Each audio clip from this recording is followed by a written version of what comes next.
Honorable Professor Kiran Kalia, Director NIPER-Ahmedabad, eminent speakers, Dr. Stuart Cantrell, Editor-in-Chief of Nature Chemistry, Dr. Claus, Faculty, University of Bradford, colleagues and dear friends, a very warm welcome and good afternoon to all of you.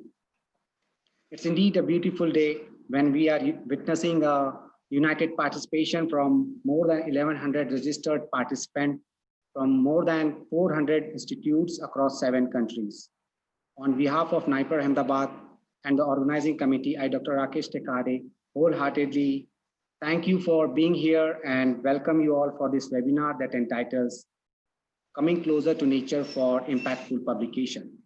Friends, if we are asked to comprehend a topic that says how to publish a research work in international journal, probably we all summarize it as in following steps. Say, complete your research, start preparing your manuscript, submit your manuscript, then get your manuscript peer reviewed and get the decision from the journal, reject or accept, right? If you are lucky enough, you will probably get a good feedback from the journal and followed by this a publication. This in nutshell about the publication journey. But things are not so straight always as it looks, right? There are many questions that hits our mind when we initiate our publication process.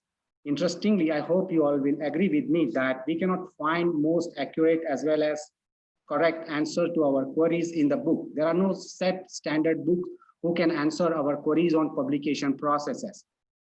To these queries, the only solution which comes in our mind is to look for some efficient and able guidance and to listen to some wise minds.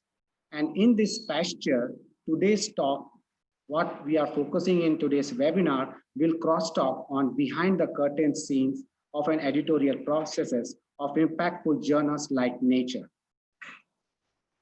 Participants, our today's talk by eminent speaker will provide you some key guidances on how to write paper, how to write an abstract, what are some of the do's and don'ts which one should follow when coming to a very simple task of, say, framing a title of your paper, or say when you're trying to develop your graphical abstract. So what are the things which one should do and one should not do? The lecture will also give you some advices on how to appeal to the editorial decision, right? So today's lecture will help in generating more clarity on aspects related to the scientific publication matrices, for example, say impact factor, alt matrix, and so on. Our eminent speakers are also planning to educate us on how to efficiently use the social media platform in this publication landscape. One of the lecture will also help us and try to understand and getting some suggestions on how to carve your career in academia. When we all know that innovative research is often becoming a tricky dance between, say, patents and then publication, then protection, then MOUs, when we are trying to climb in our career ladder. I, on behalf of the organizing committee, would like to sincerely advise all the participants to grasp every bit of knowledge shared by the speakers today and make the maximum out of the fruitful guidances shared by them. With this abstract about today's lecture, I request all of you to please give a huge round of applause to our 2 eminent speakers, Stuart and Claus. Thank you, everyone. Before we start, I request all of you to please stand up and join us for our national anthem. Please.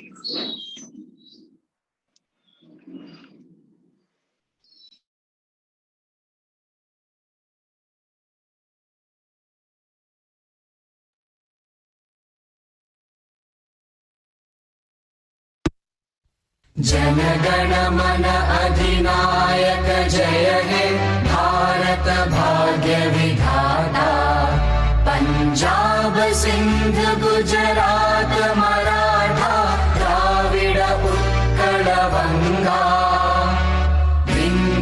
Himachal Yamuna Ganga उच्चल जलधि तरंगा तव शुभ नामे जागे तव शुभ आशीष मांगे गाहे तव जय गाथा जन गण मंगलदायक जय हे भारत भाग्य विधाता जय हे जय हे जय हे जय जय जय जय हे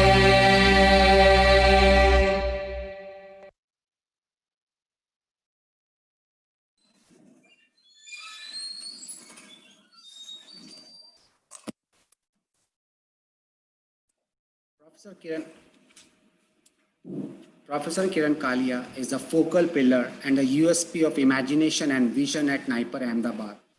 I must say with full confidence and heart that she had worked with full determination to see where the NIPER-Ahmedabad is standing today.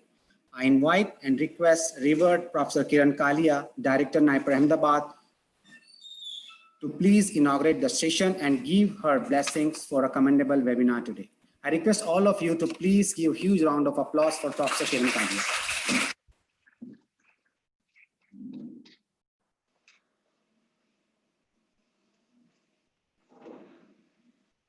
Good afternoon, friends. Honorable speakers, eminent scholars, and my dear students. It gives me a countless pleasure to welcome you all to this international webinar organized by NIPER-Ahmedabad. Let's welcome all the participants and speakers with a big hand of applause first. Friends, as an institute of national importance, NIPER-Ahmedabad is committed to knowledge building, nurturing science, as well as to motivate the translation of scientific output for social benefits. Publishing scientific data and outputs to an impactful complementary journal certainly demands the persistent hardship and scholars' input. And I hope that all of you will agree with me that publishing a research output in a high impact journal, like internationally applauded journal like Nature, is always a dream of any scholar. And dear friends, to this ground, this workshop has been entitled Coming Closer to Nature for Impactful Publication. Is just focusing on the heart of this vision.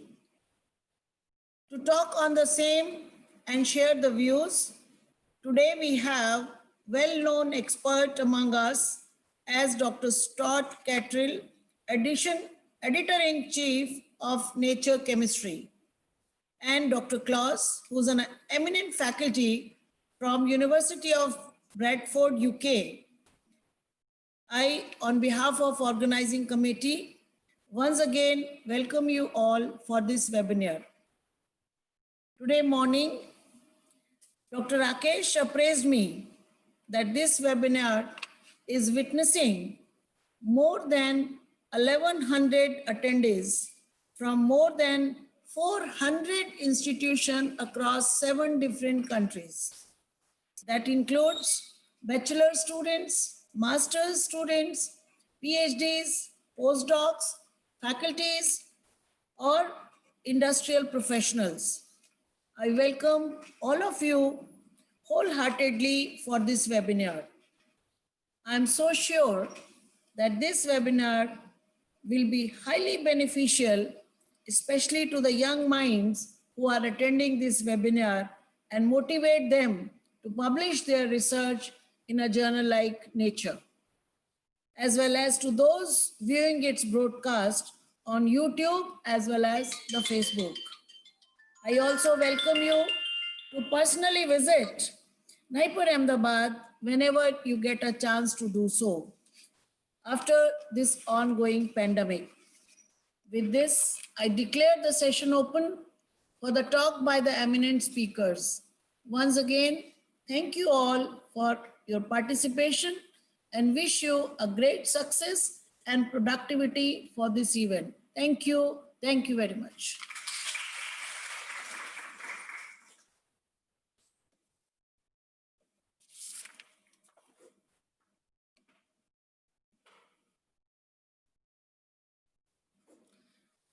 Thank you, ma'am. Thank you for giving such an inspiring speech and showing us the path forward. I agree with Professor Kiran Kalia that it's indeed the dream of each and every researcher to see themselves with worthy journals like Nature. Friends, before we start for the day and begin the scientific session, we would like to give a brief introduction about the research and teaching activities at NIPER-Ahmedabad through a short video. I request all of you to please have a look at it.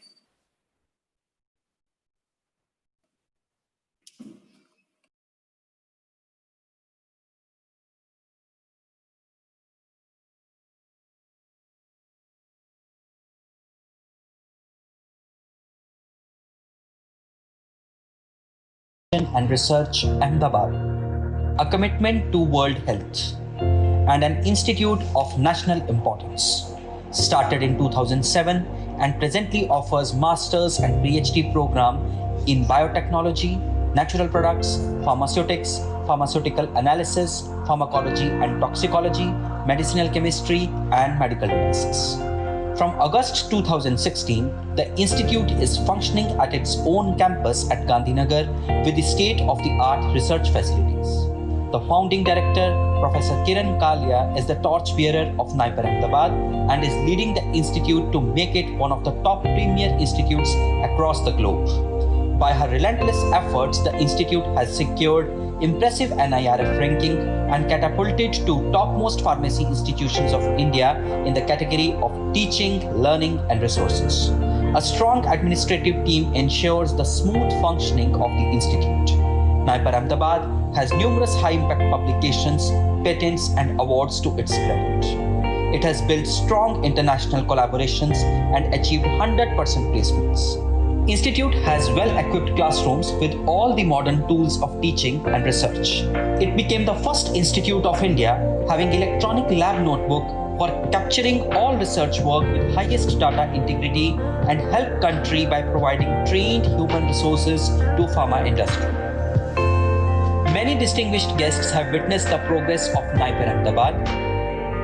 Institute is equipped with advanced instruments like NMR, FSM, LCMS, QTOF, flash chromatography, gel permeation chromatography, porositometer, microplate reader, freeze dryer, DSC, TGA, ultracentrifuge, polarimeter, hypoxia chamber, and gas chromatography, confocal microscopy, and small animal imaging facility to carry out quality research.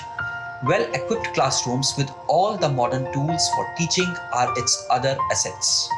The Drug Development Lab is working in the field of formulation, complex analytical evaluation strategies, and medical device development. Drug development researchers are working on formulation development for NCEs and generic molecules to fulfill countries' needs.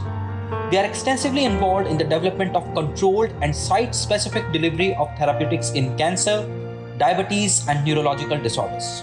The group is also engaged with complex analytical characterization, reverse engineering, pharmacokinetic, toxicokinetic, and metabolic profiling. They also perform impurity profiling, drug excipient compatibility, and stability profile of pharmaceuticals with state-of-the-art analytical facilities. The lab is also focusing on development of smart biomaterials, 3D tumor microenvironment, 3D bioprinting, porous materials, and engineered strategies for ocular, cardiovascular, and orthopedic applications. The Chemical Biology Lab explores the strategies to discover novel scaffolds from terrestrial and marine resources and developing lead-based design of natural scaffolds against diabetes and cancer. The lab is also exploring various strategies like CH activation, green chemistry, and other synthetic organic methodologies to synthesize novel neuroprotective and anti-cancer agents. The quest of clinical research is supported by proteomics, genomics, and biomarkers for cancer, diabetes, and its microvascular complications. The Pharmacology Lab emphasizes on stroke research involving therapeutic implication of stem cell delivery in small and large animal models for ischemic stroke, and the lab is identifying novel therapies for Parkinson's disease and cancer. NIPER promotes collaboration, innovation, and translation. The national and academic integration is achieved through celebration of national festivals, conducting international conferences, and industrially relevant workshops. Together, we make the difference. Thank you, Ashish. With this, now let's start the first scientific session, which is highly awaited. Rules are same. Today we have among us Professor Stuart Cantrell, who is the Editor-in-Chief of Nature Chemistry. Stuart graduated from University of Birmingham, UK. He earned his PhD in chemistry from UCLA in 2001 while working with Professor Fraser Stoddart Lab, who is the recipient of Nobel Prize in 2016. Stuart did his postdoctoral research at Caltech while working with Bob Grubbs, who is also a co-recipient of 2005 Nobel Prize in Chemistry. In 2003, he returned in UCLA to tackle different academic and administrative roles while returning editorial office for ACS Organic Letters. Followed by this, Stuart joined Nature Publishing Group, which you all know today is Springer Nature, while serving as a senior editor for Nature Nanotechnology. In 2008, Stuart has been appointed as a founding editor-in-chief for Nature Chemistry, which he is still continuing today. Let me share about Stuart that he is also fond of writing blogs about chemistry, gene, and related subjects at Chemical Connections. I'm one of the Twitter follower of Stuart, and I must say that he is very responsive on Twitter, and I'm so sure that you will also love to follow him on Twitter as well.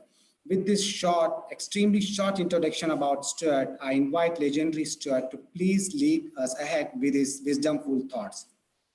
Please welcome Dr. Stuart Cantrell. Thank you very much, Rakesh. I shall just now share my screen.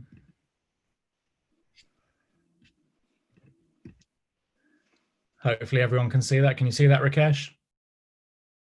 Yes, Stuart, we can see you. Fantastic. Right, I shall begin then. Thank you very much for the invitation to come and speak to you all today. It's an honor and a pleasure to come and tell you about publishing and about Nature Publishing Group and Springer Nature. So I'm going to give you a little bit of background about how the editorial office works, and then I'm going to move on to give you a few hints and tips about how to put your papers together. But just a little bit of background first. So this is Nature. Nature has been around quite some time. Last year, it celebrated its 150th anniversary, an anniversary it actually shared with Mendeleev's periodic table, because I'm sure, as most of you know, 2019 was the International Year of the Periodic Table. As Nature expanded and we grew, we became part of Nature Publishing Group. But then about 5 years ago, we merged with Springer, and now we are Springer Nature, a much larger publishing company with many, many journals. So there's Nature, and for many years it was just Nature. That was the only journal we had. But Nature's model is that it publishes only very few papers every year. It is very selective in what it chooses. And so it was realized that lots of very good papers still didn't have a home in Nature journals. So we launched some, let's call them daughter journals from Nature. And the first one was Nature Biotechnology in 1983. And then over the years since then, we have launched more journals. And in fact, it goes beyond 2017, but I'll just show you the first page here. So a lot of the first ones were very much in the life sciences. So there's Nature Biotechnology, Nature Genetics, Nature Structural and Molecular Biology, and Nature Medicine. But then along in 2002 came Nature Materials, and that was the first physical sciences title. And as Rakesh told you all, I started my career at Nature on Nature Nanotechnology. I was an associate editor there, and that launched in 2006.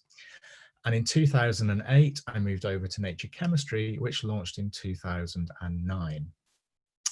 Now, all of the journals on this screen are subscription-based journals.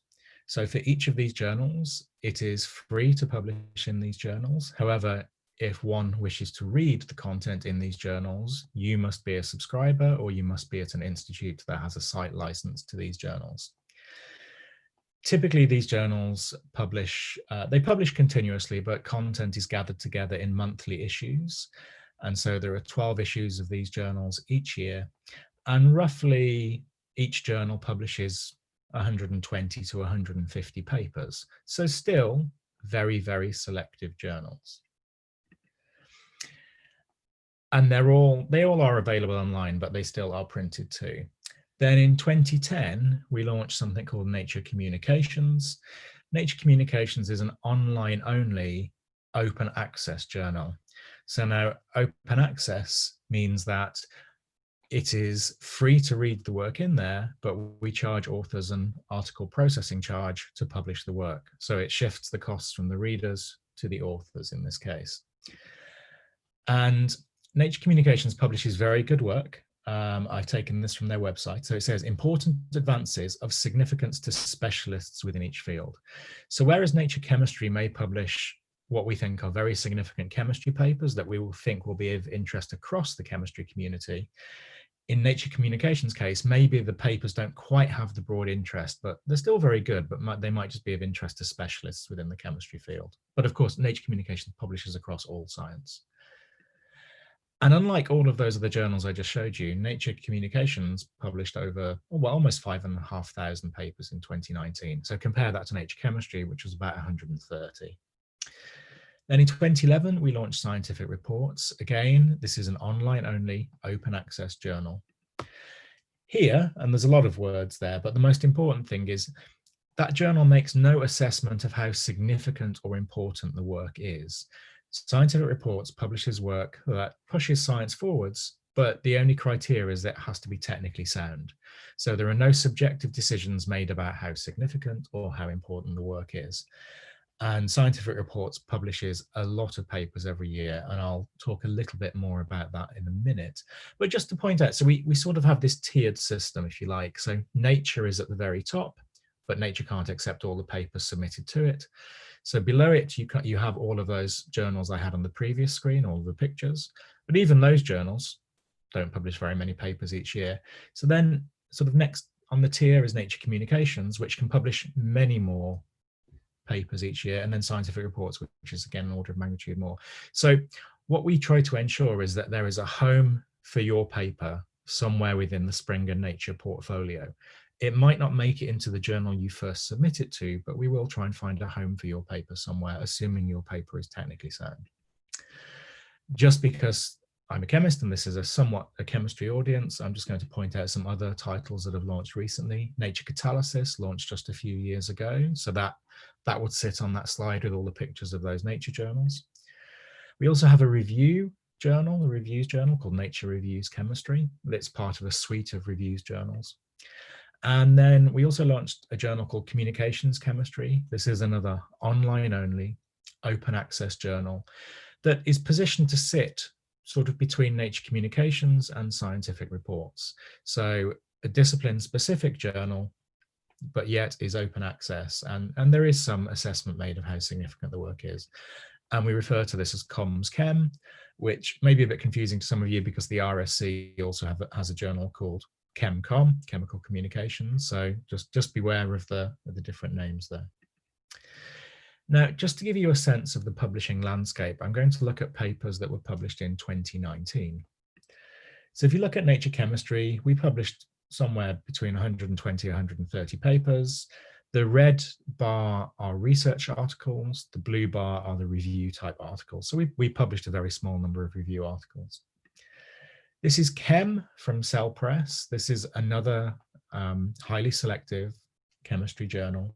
They publish much more reviews, but a similar number of research papers. Then there is ACS Central Science from obviously the American Chemical Society. Again, they are very selective. They published maybe 175 papers last year and a few reviews. Now we go up an order of magnitude. This is chemical science from the Royal Society of Chemistry. So we're talking over 1,200 papers there. So not quite selective, as selective as those three at the top, but still in the grand scheme of things, only 1,000 or so papers a year. So still quite selective. And the scale has changed again here. So this is JACS, the Journal of the American Chemical Society. And with the review articles they published 2,500 papers last year. So again, maybe not quite as selective, although maybe they get more submissions than chemical science. And then here's Angewandte Chemie. So over 3,000 papers. So we're starting to creep up in terms of the number of papers that are published here. And there's ChemCom, that's the Royal Society of Chemistry, ChemCom. And just to give you some sense of scale, this is RSC Advances, so also from the Royal Society of Chemistry. This is the largest, I believe, general chemistry journal. So all of these are general chemistry journals on the screen. And RSC Advances published about 4,500 papers. But now moving away from chemistry, just to put these into some sort of perspective for you. So this is PLOS ONE. This is a sound science, general science journal. And that published almost 16,000 papers last year. And remember Scientific Reports I was telling you about? Scientific Reports published almost 20,000 papers. So we have a spectrum of different types of journals here. You've got at the top up here, very, very selective general chemistry journals, to then maybe slightly less selective chemistry journals, to very broad sound science journals. And clearly I've missed a lot of discipline-specific chemistry journals out here. But give some thought to where you want your paper to appear and what audience you're trying to attract with your paper. And I'll talk a little bit more about that later. And of course, we now have preprints as an option as well. So you can upload your manuscript to a preprint server prior to it being considered by a journal. So this allows you to disseminate your work more quickly. Preprints are not peer reviewed, but ultimately anything submitted to a preprint will be submitted to a journal as well, where it will be peer reviewed.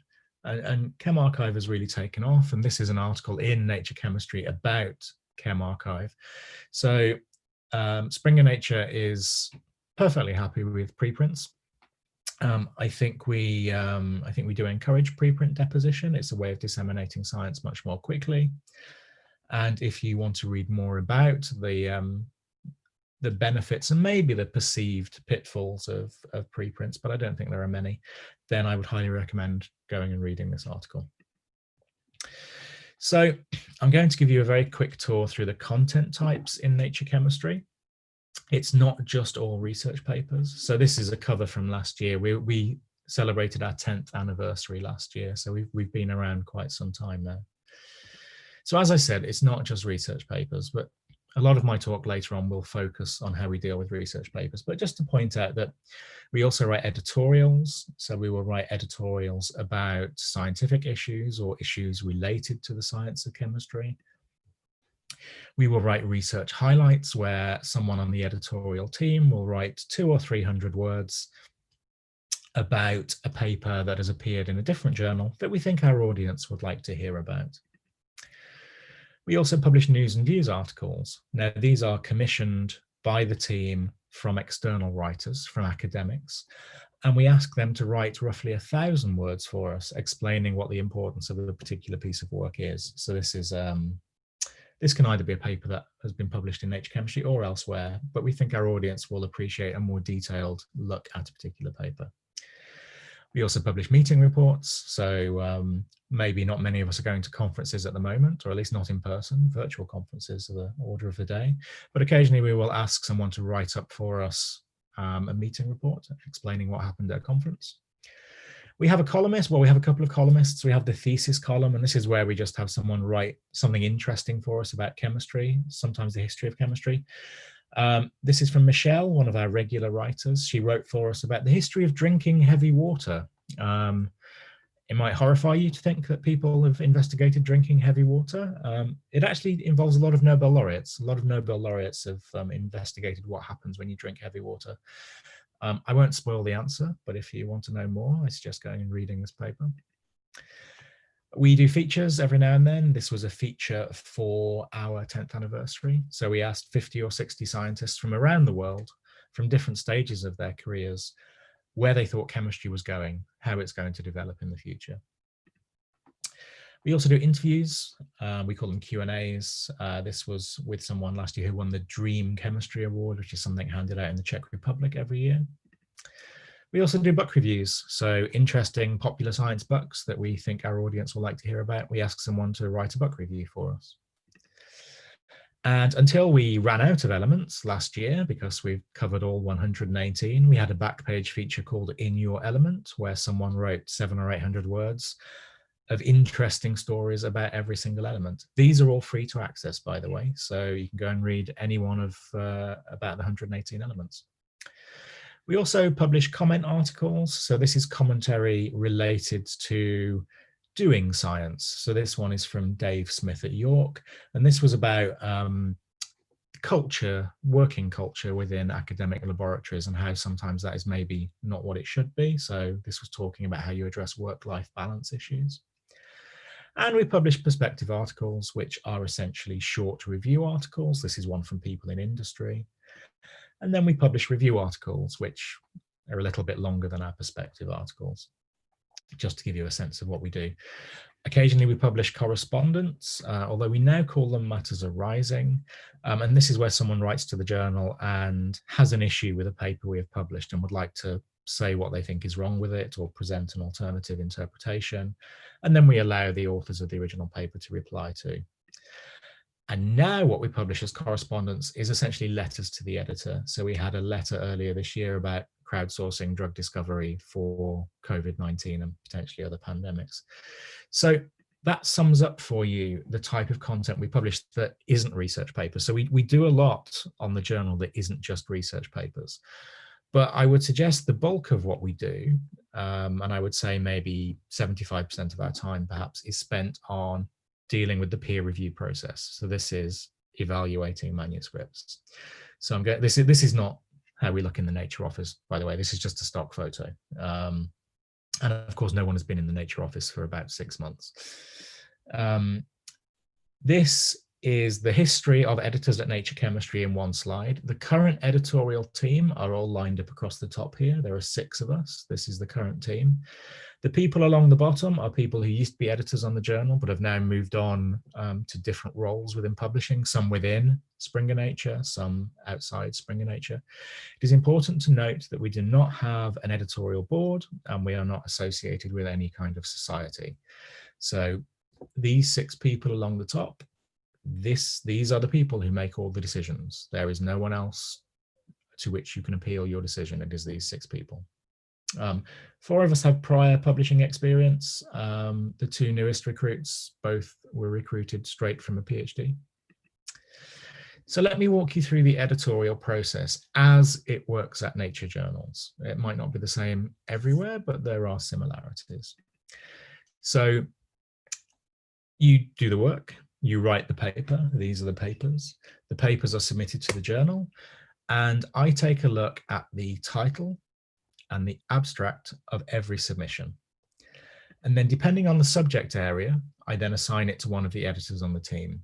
So this is Gavin. Gavin handles physical chemistry. This is Anne. Anne handles inorganic chemistry. This is Russell. Russell handles biological chemistry. This is Catherine. She handles organic chemistry, but the synthetic methodology side of organic chemistry and organometallics as well. This is also Catherine. Catherine handles sort of the other end of the spectrum in terms of organic chemistry. She deals with self-assembly, supramolecular chemistry, origin of life type work. And then this is me. I still do handle some papers. And then we do reject a lot of papers. We return to author, no review. Now, we screen out about 85 to 90% of all submissions. And this is because we don't want to burden our referees with papers that we don't think will be successful. It's just our model. We are a highly selective journal. Some people say, why don't you send all of your papers out to peer review? And we could do that, but then we wouldn't be Nature Chemistry. We'd be a different chemistry journal. So, and then sometimes, of course, authors will appeal these decisions not to have their paper sent to review. So what are we looking for? Well, we want your work to be new. It has to be a big advance over what's gone before, maybe an unexpected discovery. it needs to teach us something new about the chemical universe, something we didn't know yesterday, but we now know today because of your paper. Or it needs to allow us to do something new. We can now do something differently or something better because of your paper that we couldn't do before we read your paper. That's not enough though. It comes down to this thing at the bottom of the slide. It needs to be of broad interest and significant to chemistry in general. I'll use an example now. I'll use an organic chemistry example. We often have authors appeal decisions saying, but this is the first time anyone has ever done this. And so, okay, that's fine. It might be the first time anyone has worked out how to brominate benzene using a gold catalyst that takes 25 steps to make, that you have to use in 50 mol%, that only works on Wednesday afternoons. It may well be the first time anyone has ever done that, but it will probably be the last time anyone ever does that. So when you're tempted to claim a first, especially with lots of caveats, just beware that just being first doesn't mean the work is important or it's going to be useful to anyone else. And it has to be technically sound. And this is where referees come in. And I'll talk a little bit more about that in a second. But just in conceptual form, what are we looking for? Now, clearly, this was a very significant discovery. I'm not suggesting every scientific discovery in nature chemistry or indeed nature is as important as this one. But I'd like to think they're much closer to the image on the left than the image on the right. So the image on the right is very much your follow-up study. So we're looking for the things that really extend the boundaries, really new science. Remember I said we want things to be technically sound, so we now ask authors to fill in checklists, including an editorial policy checklist to make sure they've declared any competing interests, to make sure they've read the author policy, and to make sure the data is available. This goes on for a few pages. We also make sure the code is available and the data is presented correctly. I'm not going to spend too much time on this. And we also ask for a reporting summary. So have the results been reported using the appropriate statistical techniques? The software and code, the data, and then there's various other pages that open up. I'm not going to go into them. But we ask authors to fill out these checklists because we want to ensure that the research that we publish is as reproducible as possible and is as technically correct as possible. And making sure that the authors fill in these checklists, we can see exactly sort of things that may have left out the paper, or it may remind them to put them into the paper. So we send papers typically to 3 reviewers. So out to review is what OTR stands for. We typically choose 3 referees, and we do strive for a diversity in terms of our referees, in terms of geography, in terms of gender, in terms of ethnicity, in terms of age.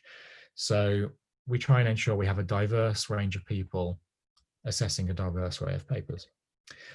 There are different ways of doing peer review. The way peer review is typically done at most journals is single blind peer review. This is where the referees know who the authors are, but the authors do not know who the referees are. We offer, as an option, double blind peer review. And this is where an author can choose to not have any identifying information on their manuscript. And when it's sent to the referee doesn't know who the author is. So that's why it's called double blind, because neither side knows who the other side is. Now, some people argue that the referee will always be able to tell who the author is. We hear that argument quite a lot. But my answer to that is it should not matter. They shouldn't even try to figure out who the author is. When you are reviewing a manuscript, you are not reviewing the authors of the manuscript. You are not reviewing where they grew up. You are not reviewing where they went to school. You're not reviewing how many papers they published last year. You're not reviewing how many prizes they won. When you are reviewing a manuscript, you are reviewing the work in the manuscript. It's about assessing the science in the manuscript. It should not matter who has written the manuscript or who has done the work. We offer double-blind peer review as an option. We actually studied 130,000 papers submitted to nature journals between these 2 dates. And just at the very bottom here, it was found that only 12% of authors take up the double-blind option. And unfortunately, what we found is that double-blind peer review is actually associated with poorer editorial outcomes. So the papers where double-blind peer review was chosen actually didn't fare as well in peer review. This is maybe a function of not mandating double-blind peer review, which is maybe something we should consider. But this is a very long paper. If you're interested more in the statistics, I highly recommend going and tracking this one down. How about triple-blind peer review? How about if I don't know who has written the paper?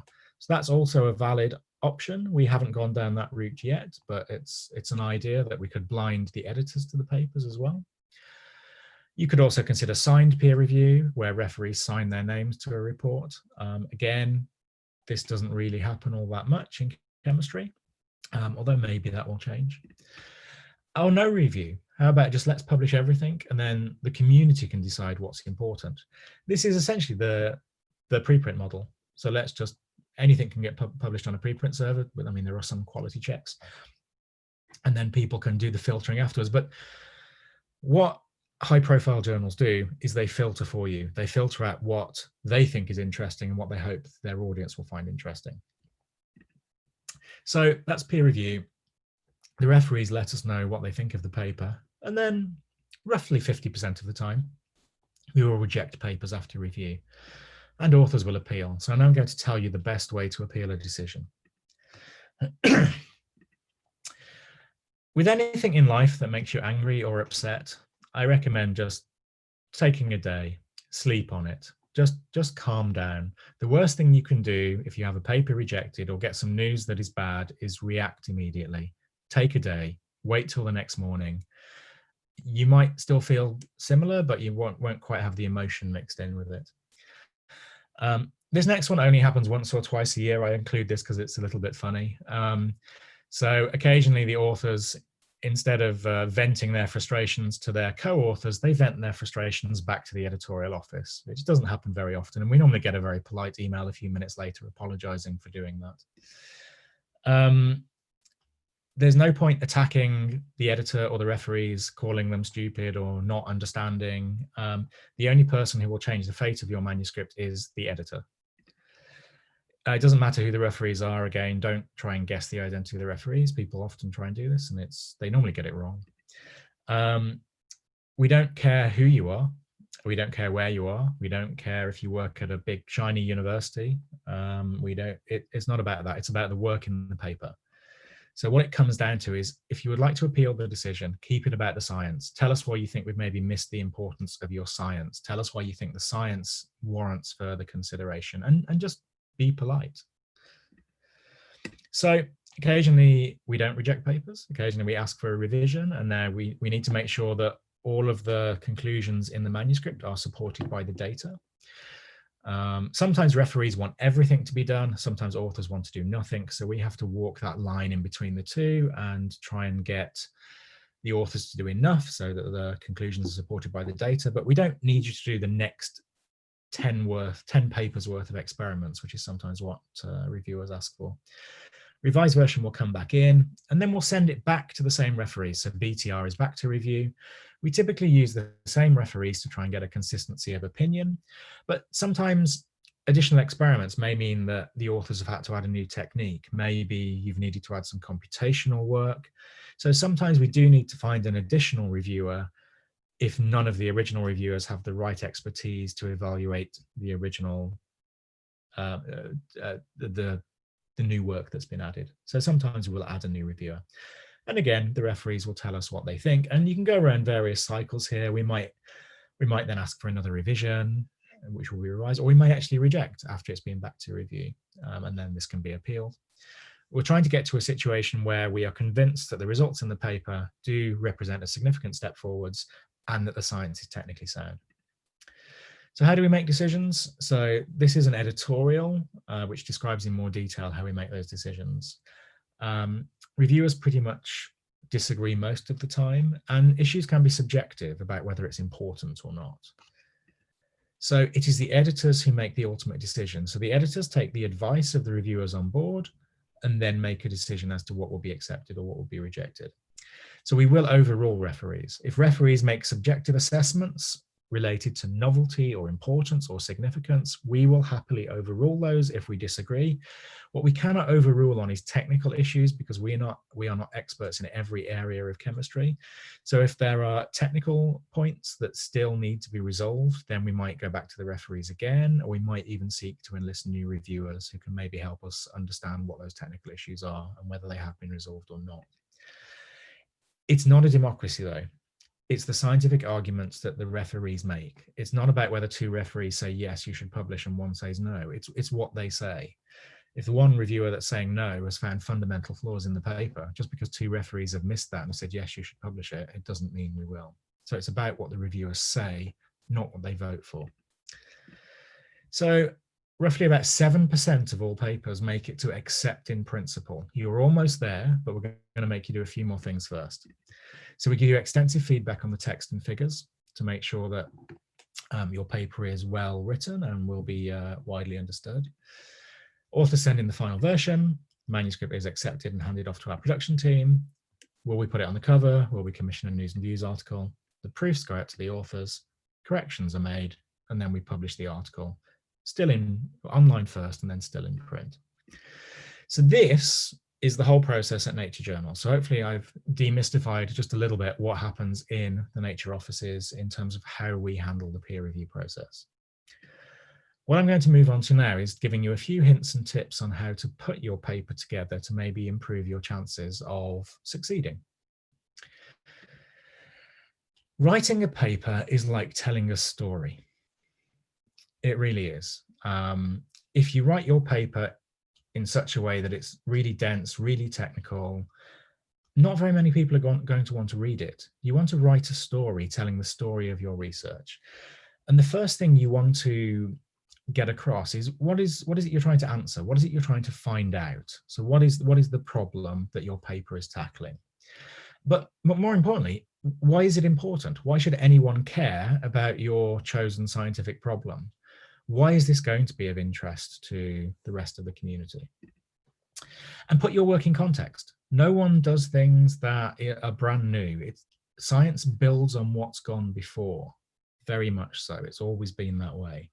So tell us what else has been done, and now explain why your work is an advance over that and why it pushes the field forwards.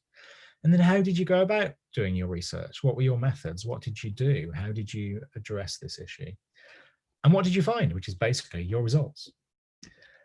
And then what do they mean? What are the implications? What are your conclusions? Why is this helping the field of chemistry? So it really is telling a story.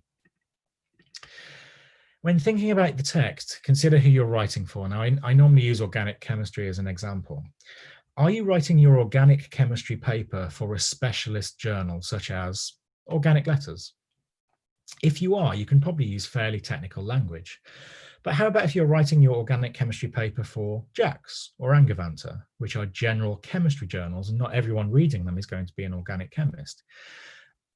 I'm not talking about dumbing your papers down, but you might want to write them from a more general perspective. And especially if you're considering sending your paper to some journal like Nature or Science, where people reading it they won't necessarily even be chemists, let alone organic chemists. So think about where you're pitching your paper to. Think about your audience.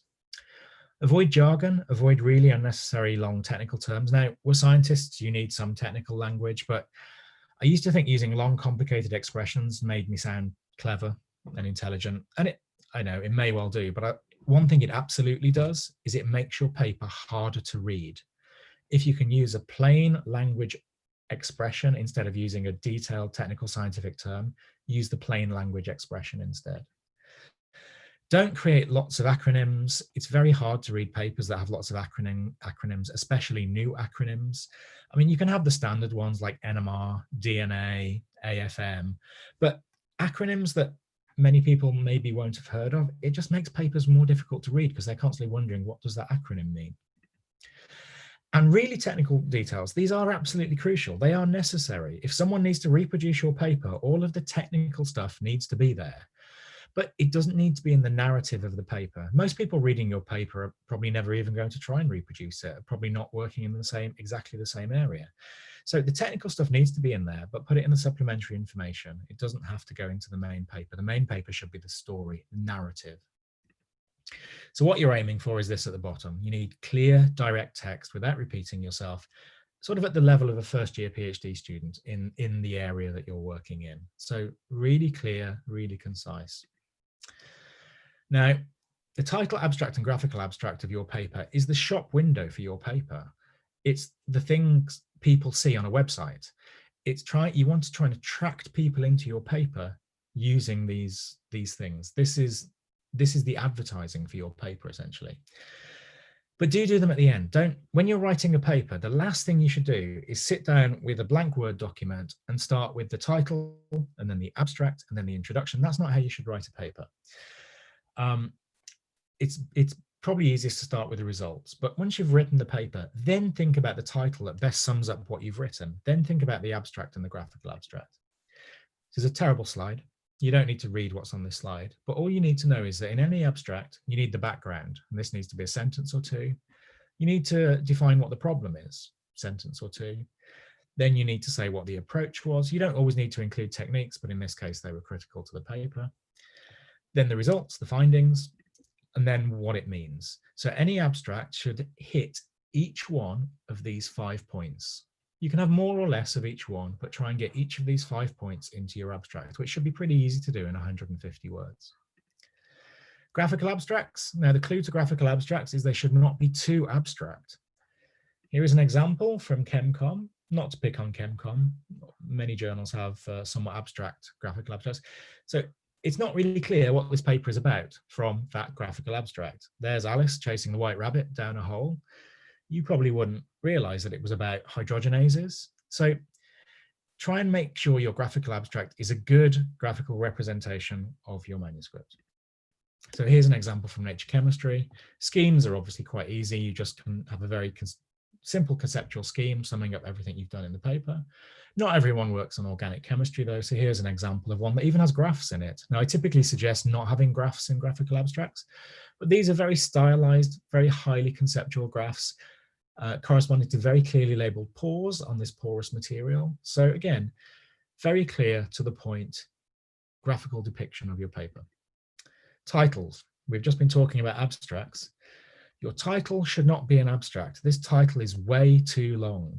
If you need parts A and parts B in your title, the reader's probably going to get bored before they get to the end of your title, and they might not necessarily be so keen on reading the rest of the paper. Be wary, spell check doesn't catch every mistake. So there was not a lot of meditation going on in this paper. That should have actually said mediate, not meditate. So be wary. Don't think just because you've spell checked your paper, there are no mistakes. So be especially careful with titles. There is some research to suggest that short titles are better than long titles. Again, I'm not going to go into this paper, but I recommend having a read if you're interested in the study behind it. And here's some examples of Nature Chemistry titles. So short and to the point, very simple titles that just very clearly state what the manuscript is about. Nothing there that's too complicated, not too many technical terms. And each of them has keywords in that would easily enable someone to find a paper on one of these topics. What I highly recommend is when you write your paper, you know the work inside out, you know it forwards and backwards. You've been doing this work for months. You've been rewriting this paper, you've written many drafts, and by the time you think you've finished with it, you're probably not even reading the words on the page. You already know what's there. And it's your area of expertise too. I highly recommend giving a draft of your paper to one of your colleagues who is maybe a chemist but doesn't work in precisely the same area. Ask them, just with a highlighter pen or the highlighter function in Word, to highlight the bits they don't understand. Don't ask them for detailed feedback. Just ask them to point out the bits that they don't quite understand on the first read through. And you will get back a document in which they've highlighted various sections. And this is one of your colleagues. This is one of your colleagues who's a knowledgeable chemist. And if they don't quite understand what you're talking about in those sections, that's a message to you to think about rewriting those sections, because maybe you've not explained it as clearly as you thought you had. Quick word on cover letters. This is a real cover letter sent to Nature Genetics. I recommend not doing this. It is not clear why a cover letter is required except to fulfill the silly British preoccupation with letterhead and other emblems of status. That's a missed opportunity in terms of a cover letter. In a cover letter, I recommend pointing out related work and explain why your manuscript is a big step forwards. Suggest who you think would be competent referees. You can exclude people who you think would not referee your manuscript fairly. Tell us what else you've got in press or submitted elsewhere. We may need to see those papers to evaluate the one in front of us. Don't tell us what other people think about your work. We often say to people, oh, that's a nice shirt, that's a lovely tie, that was a great talk. And it's just the human condition. We don't always mean it. Sometimes we're being polite. So when people tell you things about your work, it doesn't necessarily mean that's what they really believe. So when you write to us and tell us about your work, don't tell us what other people have told you about your work. We will evaluate the work ourselves. Don't hype your paper up. Unless you're actually researching the Holy Grail or the Rosetta Stone, don't compare your work to them. And paradigms rarely shift. Just tell us why you're excited about your work. And avoid blunt comparisons with other papers we've published. Don't say, oh, you published that paper last year from Professor X and it wasn't really very good and mine's much better. Blunt comparisons don't work. You can again, back to the first point out related work and tell us why you think yours is a big step forwards, but don't just rubbish other papers we've published. Just moving towards the end now, I've got a few minutes left. I'm going to talk a little bit about, well, of course, I'm going to talk about metrics, which is why I've titled this section Lies, Damn Lies and Statistics, or why the impact factor is a poor metric. Now, this is important to the young people in the audience, but it's also a message to the administrators in the audience. So how do you work out the impact factor of a journal? So the impact factor for a particular year is always announced the next year. And it's a number of citations in year X to stuff that was published the 2 years before, divided by how many papers that was the 2 years before. So the 2020 impact factors, which will be announced next year, is the number of citations in 2020 to papers published in these 2 years, divided by how many papers in these 2 years. So we're just going to think about a hypothetical journal now that has 10,000 citations in 2020, and it published 500 items in the previous 2 years, which means it has an impact factor of 20. It's an average, and this is the problem. It's the average number of times any individual paper has been cited in a journal. It doesn't tell you how many times an individual paper has been cited. So it's very field dependent. So these are just two biology journals to me. They're both nature journals, but one has an impact factor of 10, one has an impact factor of 30. It can be gamed. Journals that publish more review articles tend to have higher impact factors. And what counts as a citable item can change depending what journal, depending what gets counted by Thomson Reuters or Clarivate, as they now are. I'm going to give you a case study. This is Acta Crystallographica A. In 2006, it had an impact factor of 1.7. In 2007, it had an impact factor of 2.4. In 2008, it had an impact factor of 2. So it's ticking along at an average of 2. 2009, what was the impact factor of this journal? Almost 50. Higher than Science, higher than Nature. I mean, that's massive. 2010, 54, definitely higher than Science and Nature. 2011, it dropped back down to 2. What caused that spike in the impact factor of Acta Crystallographica A? And the answer is one paper, literally one paper that got a massive number of citations, skewed the impact factor from 2 to 50. The next highest cited paper had 28 citations. This is the paper about the Shell X software you use to refine crystal structures. And it told people to cite it whenever people use the software. So this is the ridiculousness of the impact factor. Acta Crystallographica A didn't suddenly get 25 times better in 2009. So impact factor is a journal metric. It is a journal level metric. You should never use it to judge any individual paper in a journal. The other problem is with the 2-year window. This is a fairly important paper. This led to a Nobel Prize for Bruce Merrifield. This is its citation profile. So it's been receiving citations for many years. These are the 2 years down here that would have counted to the impact factor. This is a very important paper too, from 1958 in JACS, preparation of graphitic oxide, no citations, and then a huge number of citations here, when graphene became something that people like to work on. The years that would have counted towards the impact factor, way down here, no citations. So be very wary. So now there are other ways you can evaluate papers. You can look at citations. So citations for an individual paper is probably well, it is better than a journal level impact factor.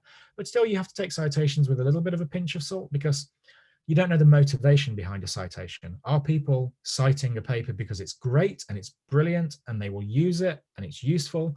Or are they citing it as an example of, this is bad science, don't do it this way? So you never know. You can look at online attention, how many times your paper is being tweeted about, how much it's in the news. That's, again, attention does not necessarily always equate to importance. And also page views. You can look at the number of page views an article gets over time. The more page views an article gets, does it mean it's better science than one with fewer page views? Probably not. But you need to take together all of these metrics and build up a picture of a particular paper. So before I move on to the very final section in the last couple of minutes, the message is all of these metrics exist, but take them with a pinch of salt. The problem is it's much easier for people to count numbers than it is to read papers. When your work is being evaluated, you should be evaluated on the science you've done, not on where you have published, not on how many papers you have published. But the problem is when you're evaluated by hiring committees, tenure committees, and promotion committees, they can't read every paper. They do need shortcuts and they do need proxies. Now, just very quickly, in the last couple of minutes, I'm going to have a very quick plug for social media. So Nature Chemistry is on Twitter. This explains all the different types of social media platforms in the context of donuts. I quite like Google Plus, which is, I'm a Google employee who eats donuts, because the joke for a while was only people who work at Google use Google Plus, and it has actually now shut down. Twitter is the one Nature Chemistry uses. Nature Chemistry currently has about 227,000 followers on Twitter. Even if only a few of them are paying attention at any one time, it's quite a big audience. We've used Twitter in many different ways. I'm not going to cover all of these. I found Twitter to be a very effective networking tool.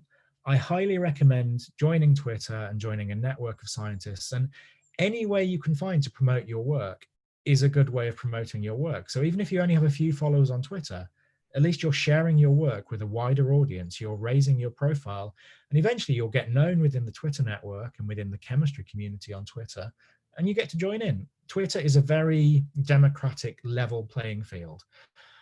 I may well be the chief editor of a journal. I have the same Twitter account as anyone else. I can use 280 characters, so can you. You send me a question on Twitter, I will answer you. It's for everyone, from undergrads to Nobel laureates. Fraser Stoddart is on Twitter. So here I say, it's not all cat pictures, but even when it is, they can be somewhat amusing. So there's a little Schrodinger joke for you all. And with that, I think I've just about hit the 45 minutes. Thank you very much for spending the time to listen to my talk this morning. I will be very happy to answer any questions that you may have. Thank you all very much.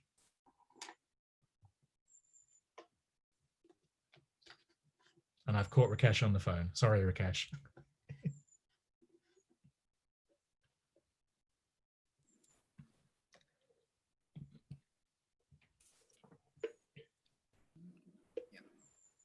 Thank you so much, Stuart. Thank you so much for giving such an insightful and positive talk with a very practical and clear deliberations. Now the floor is open for questions from audience that are in different platforms, YouTube, Facebook, and Zoom. So, Stuart, we have collected some of the questions from some of the participants. May I please narrate them for you? Absolutely. All right. So our first question is, most of the questions are from the early career researchers. So please bear if they are too named for you. Yeah. So, yeah. So question number one is, what represents a quality journal other than impact factor, according to your view? You're looking for journals that have strong standards in terms of reproducibility, journals that offer the ability to host data behind figures, journals that innovate, journals that surface quality manuscripts. There is no easy answer. There is no one single number.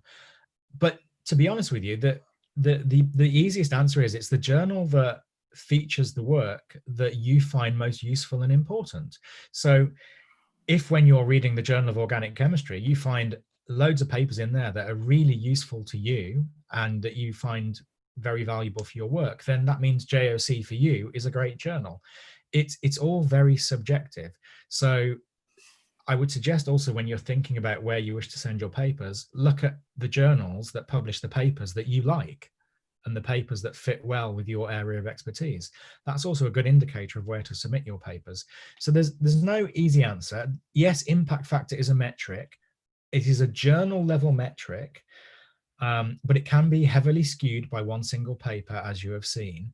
So do not get focused on impact factor. Just you kind of know whether a journal publishes good work or not. You don't even really need to know what the impact factor is. You can look at the work that's been published in the journal and then make a decision yourself as to whether that is good work or not, and therefore by extension a good journal. Very wise. Thank you. Another question is the authors or corresponding authors publication track record. As an editor to a renowned journal, how much you think it helps the publication of a paper?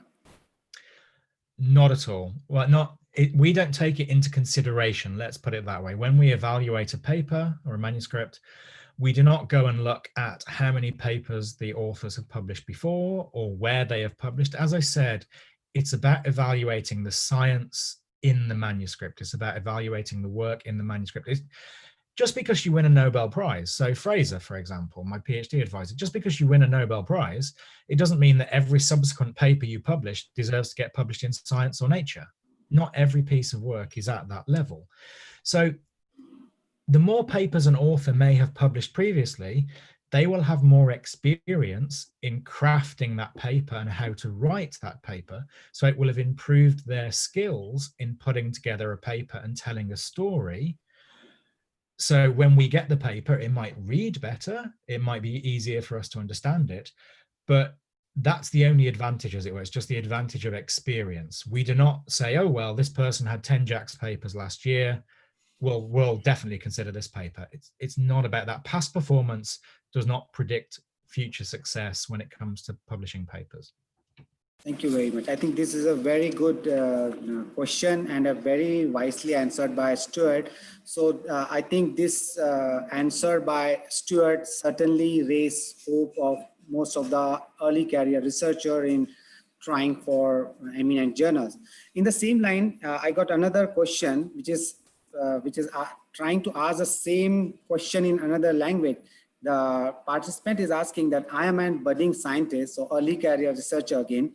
I am curious to know as to what kind of provision or platform does Nature Chemistry offer to an early career researcher in medicinal chemistries? Well, again, we don't discriminate based on age or stage of career. I mean, if you produce a piece of science that we think would be of interest to our broad audience, it doesn't matter if you're closer towards the end of your career and you've won lots of prizes, or whether it's your first paper. There are some researchers who I know who they have had their very first independent paper published in Nature Chemistry. So as I say, track record is not something we take into consideration. So as an early career researcher, fundamentally, your work has an equal opportunity to appear in Nature Chemistry as any other researcher. It's just that obviously a researcher who's been around more years and has more experience and maybe has a much larger group and has more experience writing papers, they have that sort of innate advantage. But there's no, as I say, we do not assess anyone's track record when evaluating manuscripts. Very nice, very nice. Thank you very much. So one more question that asks about the negative results, right? That says that not all research yields successful outcomes. What are your thoughts on reporting the failure of any experiments? This is a very good question, and this is a question I get asked fairly often. I think if you're reporting your negative results in the context of other results that are positive, that are being published in a paper, then yes, tell the story of what you tried and what didn't work, and then tell the story of what did work, because then other people will avoid falling into those traps that maybe you fell into and won't repeat the work that didn't work. However, if you're just writing up a paper entirely based on negative results, this is more tricky, because we have a hard enough time evaluating what is a significant enough positive result to publish in Nature Chemistry. We reject a lot of good work. And it's a very tough decision sometimes to decide what the best positive result is. So how do you decide what a good negative result is? Because, I mean, so I'm sitting here and I've got a wooden desk next to me. I could try and catalyze a Suzuki reaction using shavings of my wooden desk. Now, of course, that's utterly ridiculous because it's not going to work, because this desk probably doesn't have very good catalytic properties. But I could write that up and I could submit it to a journal. And that is clearly a stupid negative result because it's never going to work. But that's an extreme. Where do you draw the line? Where do you draw the line about what is a useful negative result that other people might have tried relative to a negative result that no one else in their right mind should actually try? So, but I think this is where preprint servers come into their own. Again, on preprint servers, you can post your preprint. No one's making any judgment about how significant the work is. And if you have a paper, a long list of negative results that you think other people should know about so they don't fall into that trap, I think a preprint server is an ideal place for that. Very nice. Thank you. So I am seeing online one participant named Bala. He is asking one interesting question, because often we are seeing that the publications in high impact factor journal usually reports a lot of data, right? A lot of imaging, a lot of biodistribution. Comprehensively, if we talk, then they usually report A to Z of any research.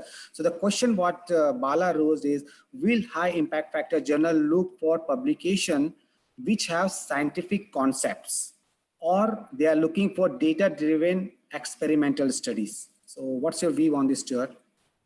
That's also a very, very good question. Both, to be honest. So that was sort of my slide about what we are looking for. So yes, if you've got a huge amount of data that answers a question that's been a long-standing question, perhaps, then yeah, and it's been a question the community really needs an answer to, then yes, absolutely, we would be interested in that. However, if you have a brand new concept, just something that maybe no one has expressed before or worked on before, and again, we think this this concept would be of interest across the community and could open up a new field, perhaps, then clearly we would be interested in that. And obviously it still has to have experimental work and data to back up the new concept, but maybe it's not a comprehensive body of work. Maybe it's the first study in the area that's now going to open up a new field or a new subfield. So there's no one size fits all for every Nature Chemistry paper. We are honestly just opening up every paper and looking for something that we think is interesting, that we think is cool and fun and exciting, and that we think might be useful or very interesting to the community. But it's all a very subjective decision. What one person thinks is important, another person might not. And this is where our years of experience at the journal come into play. We have seen many thousands of papers, and we kind of know what a Nature Chemistry paper looks like. Putting it into words, other than the very general terms I've just given you, is quite difficult, because we don't want to be too prescriptive. We don't want to rule out some amazing study landing on my desk next year that just changes the way we think about chemistry. Right. Okay. So recently one interesting question that popped up. So usually if we see Nature publication, they in context to review articles, usually they are very succinct, short text, right? So the participant is asking for your views. The question is, a comprehensive review with complete in and out of the subject matter, or a high quality brief review which gives an overview about the subject? What would an editor prefer? Depends what journal you work at. So if you have a very comprehensive review article with 1,000 references, then that's the sort of thing that ChemRev at the ACS look for. And there's nothing wrong with that. They're comprehensive collections of literature that can be very useful and very handy teaching tools. We have limited space. I mean, we do publish online, but we also publish in print. and every issue of the journal has about 90 to 100 pages. I don't want 50 of those pages taken up with one review article. It's just the model of nature journals is when we commission review articles, we want something that it's not a catalogue, it's not a laundry list of everything that's been done in that area. We want people to take illustrative examples, the important examples over the years, and then craft their analysis of the literature around those important examples, but importantly, giving some insight and analysis. So it's not just writing down what other people have done and summing it up. It's about looking at what other people have done, but adding something to it, adding new insight, adding new analysis, maybe adding a little bit of a forward-looking perspective. And so it's like a much briefer summary of the field, but using the significant examples out there. But there's room for many journals, and there's room for many different types of review articles. It is just that is the type of review article we have settled on at Nature Chemistry. Okay, thank you. So in context to the next question, which is basically trying to adjust the multidisciplinary nature of nature publications. The participant named Dr. Dureshwara, he is trying to ask how much multidisciplinarity is there in nature publication. For example, he wants to know whether nature chemistry, because nowadays most of the work we do are in the juncture of interdisciplinary research.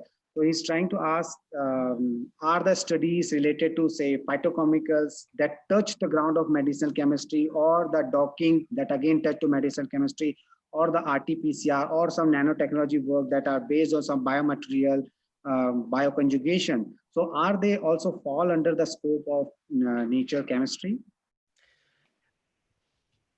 I will say yes initially, but let me qualify that. So what we are looking for at Nature Chemistry is a fundamental advance in the chemistry.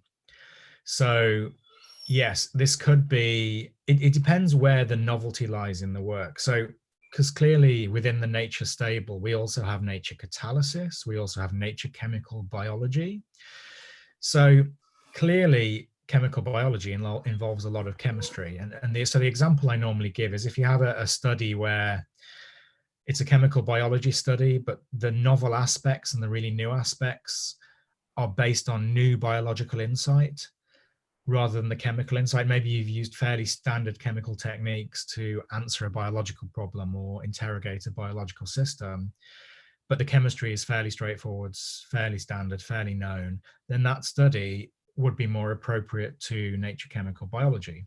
However, of course, Nature Chemistry publishes chemical biology studies, but in those, what we are looking for is the advance to be on the chemical side. So maybe it's new chemical tools to probe a biological system.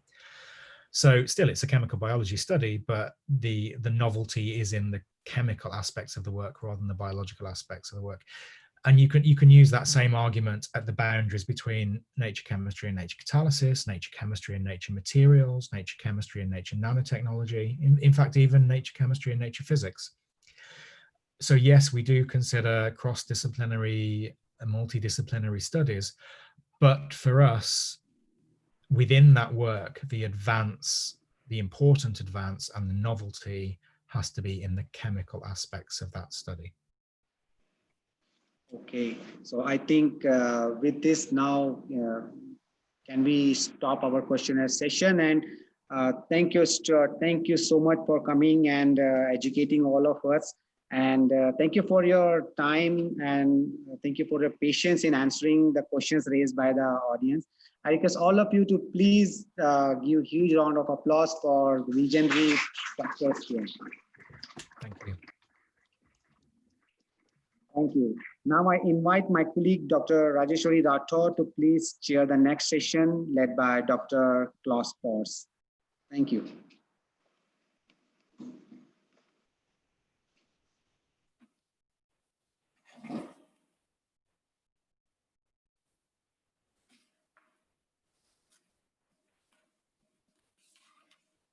Good afternoon, everyone. myself Rajeshwari, and it is my great pleasure to introduce our next eminent speaker, Dr. Claus. He has done his bachelor's in chemical engineering from the University of Southern Denmark.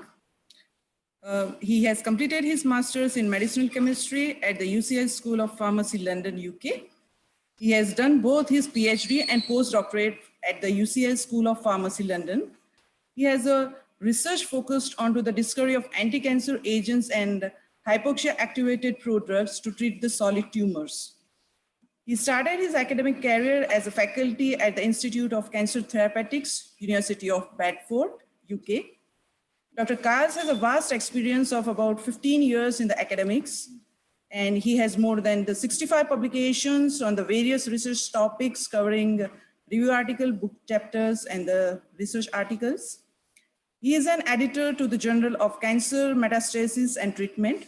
With this, on behalf of NIPER-Ahmedabad, I again welcome Dr. Claus to share his vast knowledge to our enthusiastic audience. Dr. Claus. Okay, thank you very much. Let me try and share my screen.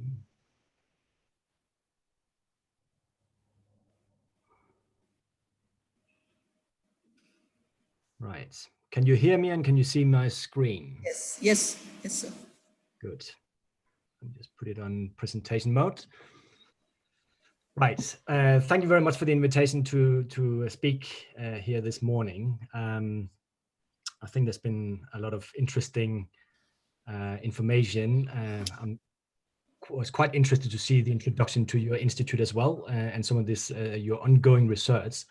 And of course, I've been privileged to hear Stuart speak before, and I very much enjoyed it also. And I've pinned down some notes for myself to remember as well. So it's been very useful. So I guess Stuart spoke with focus on chemistry, and I've been asked to speak a little bit about pharmaceutical research. Given that my passion is medicinal chemistry and drug discovery, it's probably going to be biased towards that. But I'll try and take a sort of a larger perspective on the pharmaceutical research in academia and a little bit in industry.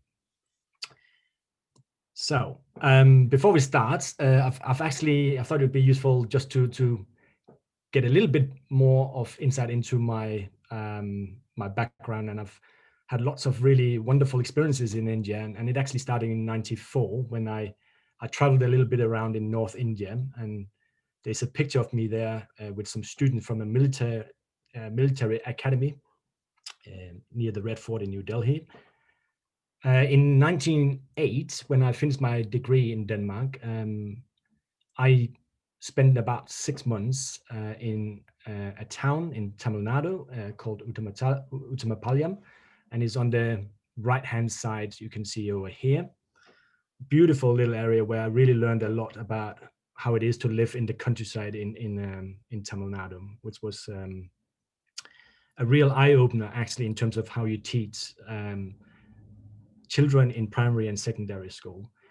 And my links to India has actually continued, and in 2017 I visited the Cancer Institute in Chennai, where I have still got a collaboration. And in fact, we have got at the moment a research fellow from the Cancer Institute working in our institute, so we have a very close collaboration there. So actually, I'm very honored to be able to give a talk this morning. So you have already introduced a little bit this morning, but just to say that for those of you in the audience that are not necessarily aware of where Bradford is, it's in the north of England here, very close to Liverpool and Manchester here on the coast. And we are very close to Yorkshire Dales, where I've spent a lot of time walking, beautiful area, especially over the summer.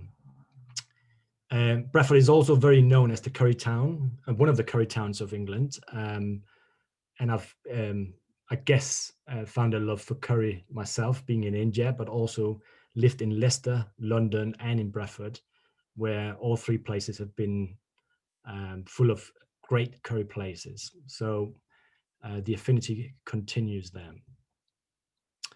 So my background is really it kind of stems from my degree in Denmark in chemical engineering, where I think some of the tools that I learned myself there's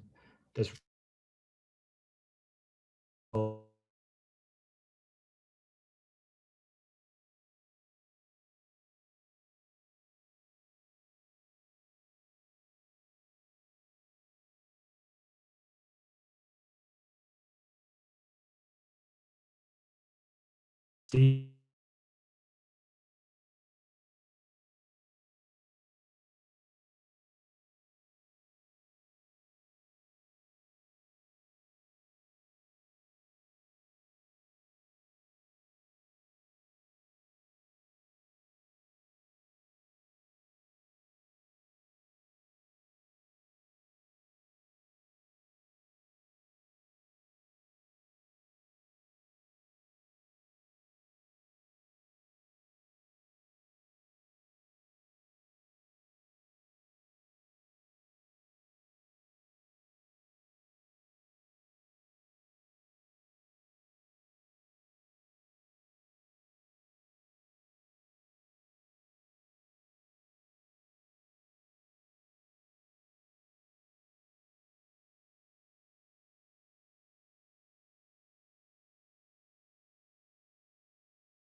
Sorry for the inconvenience. There is a technical glitch, and in just a while we will be reconnected.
Hello?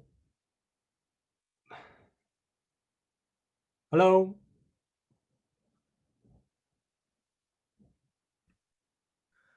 I can hear you, Claus. Oh, thank God. I'm back again. Terrible. I don't know what happened because my mobile internet connection was working and then the laptop wasn't. So it's not a problem with the house. It's fine, sir. Okay, so I'm back on, I guess. Let me find the presentation again. Just bear with me.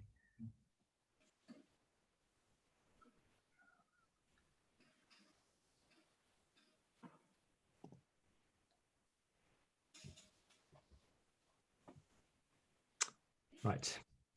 I had to shut down the laptop. Okay. No, I think we are getting there. Now, I don't know where I actually dropped out. I'll probably need a bit of help here. What was after when you told us about where Bradford is? I can't remember how much you went past that. Right. I was on the second slide. It's only on the second slide. Okay. Right. So let's quickly get on to that. So you can hear me now, okay, I assume. Yes, absolutely. Okay. So I was just saying that Bradford is up in the north of England, about an hour away from Manchester and Liverpool. And up here we get very nice curries. Doesn't quite rival what you get in India, but I think very close, I think. In terms of my background, what I was saying was my research since my PhD has mostly been focused on cancer research. And I've been working in a pharmacy school in Leicester, London, and now in Bradford. Please share your slides. Oh, goodness me. Why is that not working? Okay.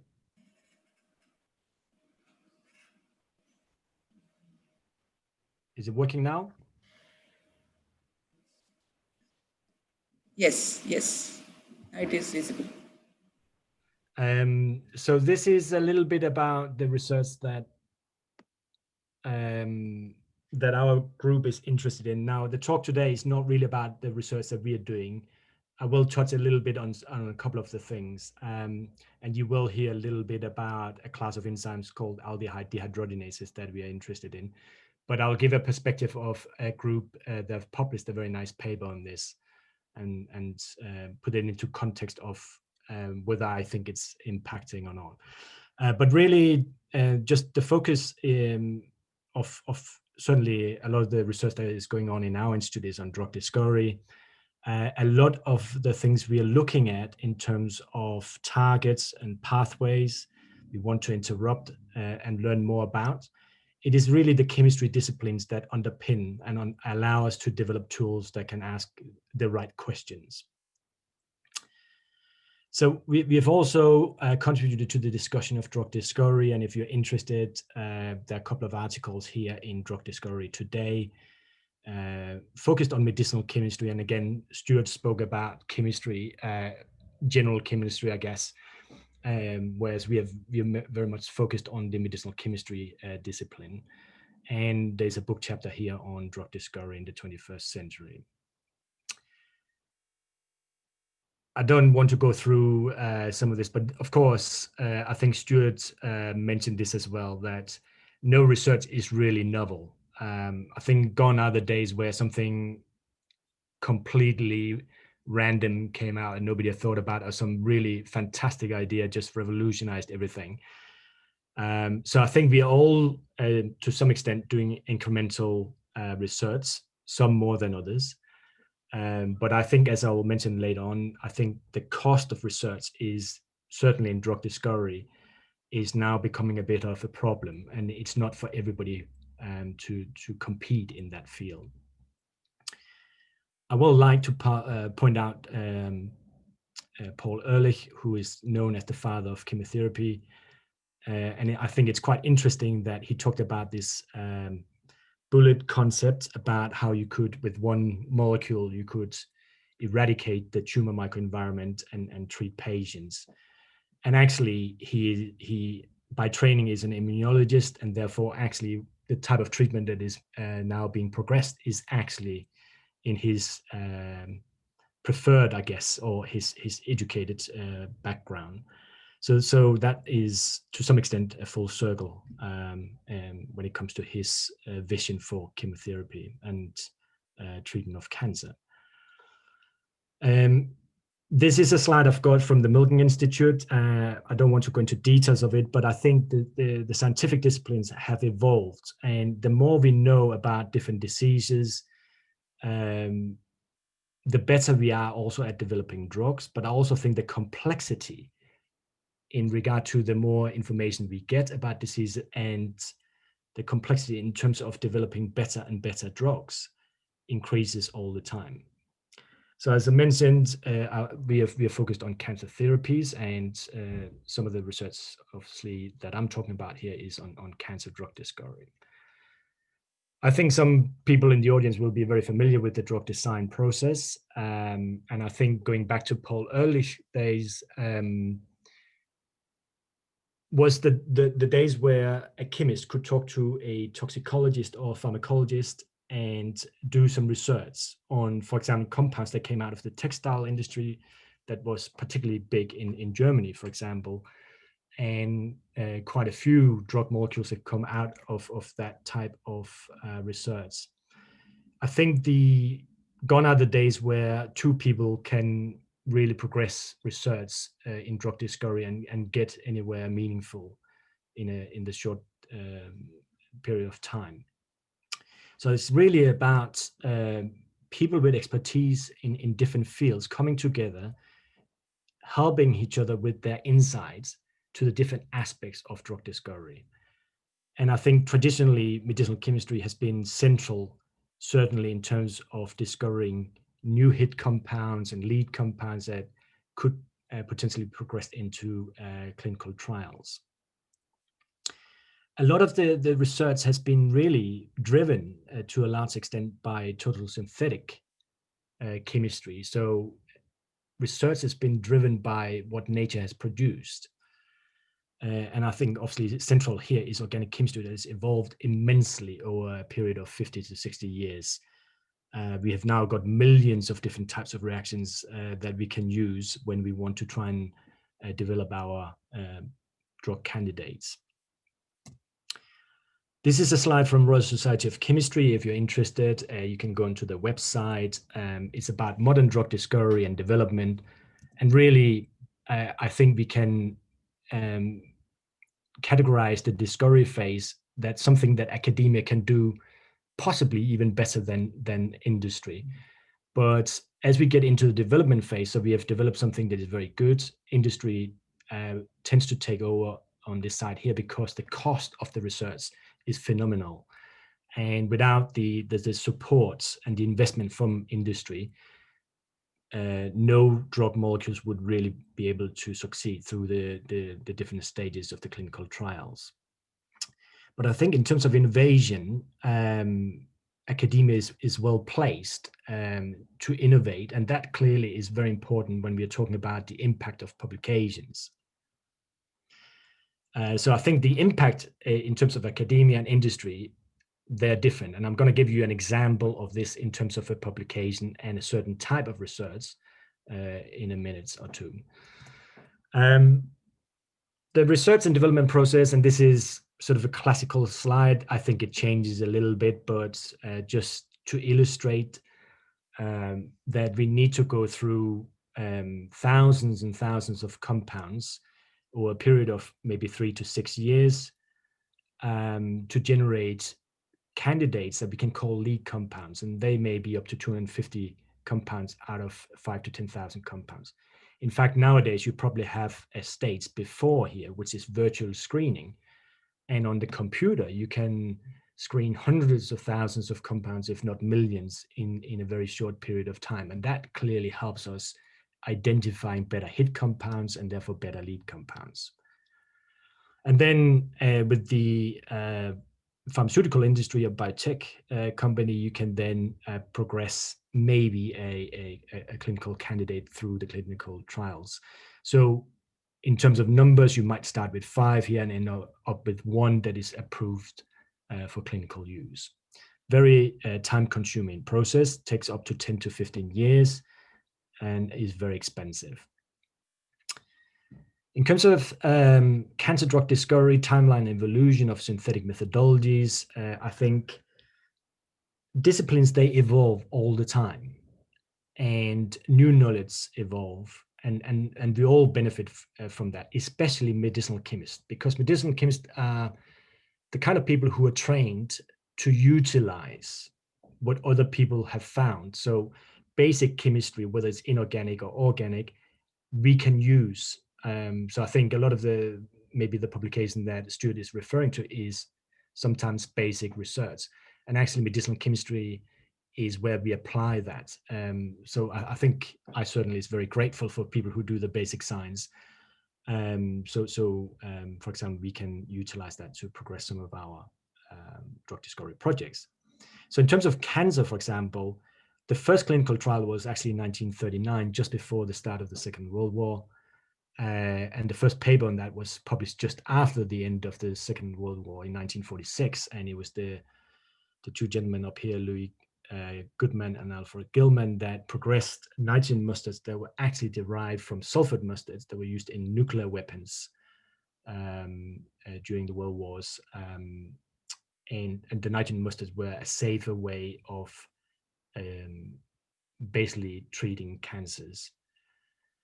I think since the 40s and probably the first 15 to 20 years, I think the research was still very slow, based on alkylating agents, very effective if they reach the cancer cells. But of course, we know they have severe side effects associated with them. In the 50s and 60s, the research on antimetabolites started. And then I think where there was a real boom in understanding how we could use nature to isolate really potent compounds that could actually be used to treat cancer, but also how we could use nature as a focal point for developing similar type of analogs, or sometimes even better than what nature has produced, and sometimes evolving organic chemistry knowledge that would allow us to make these interesting compounds. And so that's kind of started in the late 60s, and I think really came to the fore in the 70s and 80s. And I think then towards the end of last century, there were new methodologies like computational chemistry that allows us to make hundreds and thousands of compounds in a very short space of time. And in the early 2000s, a similar type but slightly different methodology, diversity-oriented synthesis, started, which basically allowed us to use organic chemistry and in 3, 4 to maybe 5 steps make compounds that were very complex and are very complex and mimic what nature can produce. And that gives us new ammunition to explore, I think, targets in cells for different diseases, but also pathways. And again, I'll talk a little bit about that. So I think innovation has always been there. I think innovation sometimes can be difficult depending on what your starting point is. If you're looking at this figure here, the number of drugs approved in the United States from 1981 to 2007, you can see natural products has generally been fairly low. We are still producing them. We're still identifying, isolating, and exploring these. To a high extent, we are able to translate some of that into natural product-derived compounds here with the black line. And then there are new drugs that is being translated at a higher level in terms of market approval. So I think it's a combination of that. I think nature still is unexplored in many ways. Just think about the oceans that we have. A lot of the material we have there, we cannot actually get access to because it's deep down in the ocean, and therefore we don't actually know what's there. And I think it's still worth exploring. But I think our research know-how in terms of how to develop compounds, especially with computational modeling, means that we can actually go much faster towards targets by using our knowledge than maybe exploring and exploiting nature. As an example here is ectenocidin 743, which is now used to treat some cancer types. I think it's a beautiful compound. For those that have an interest in organic chemistry, you can see and identify several chiral centers.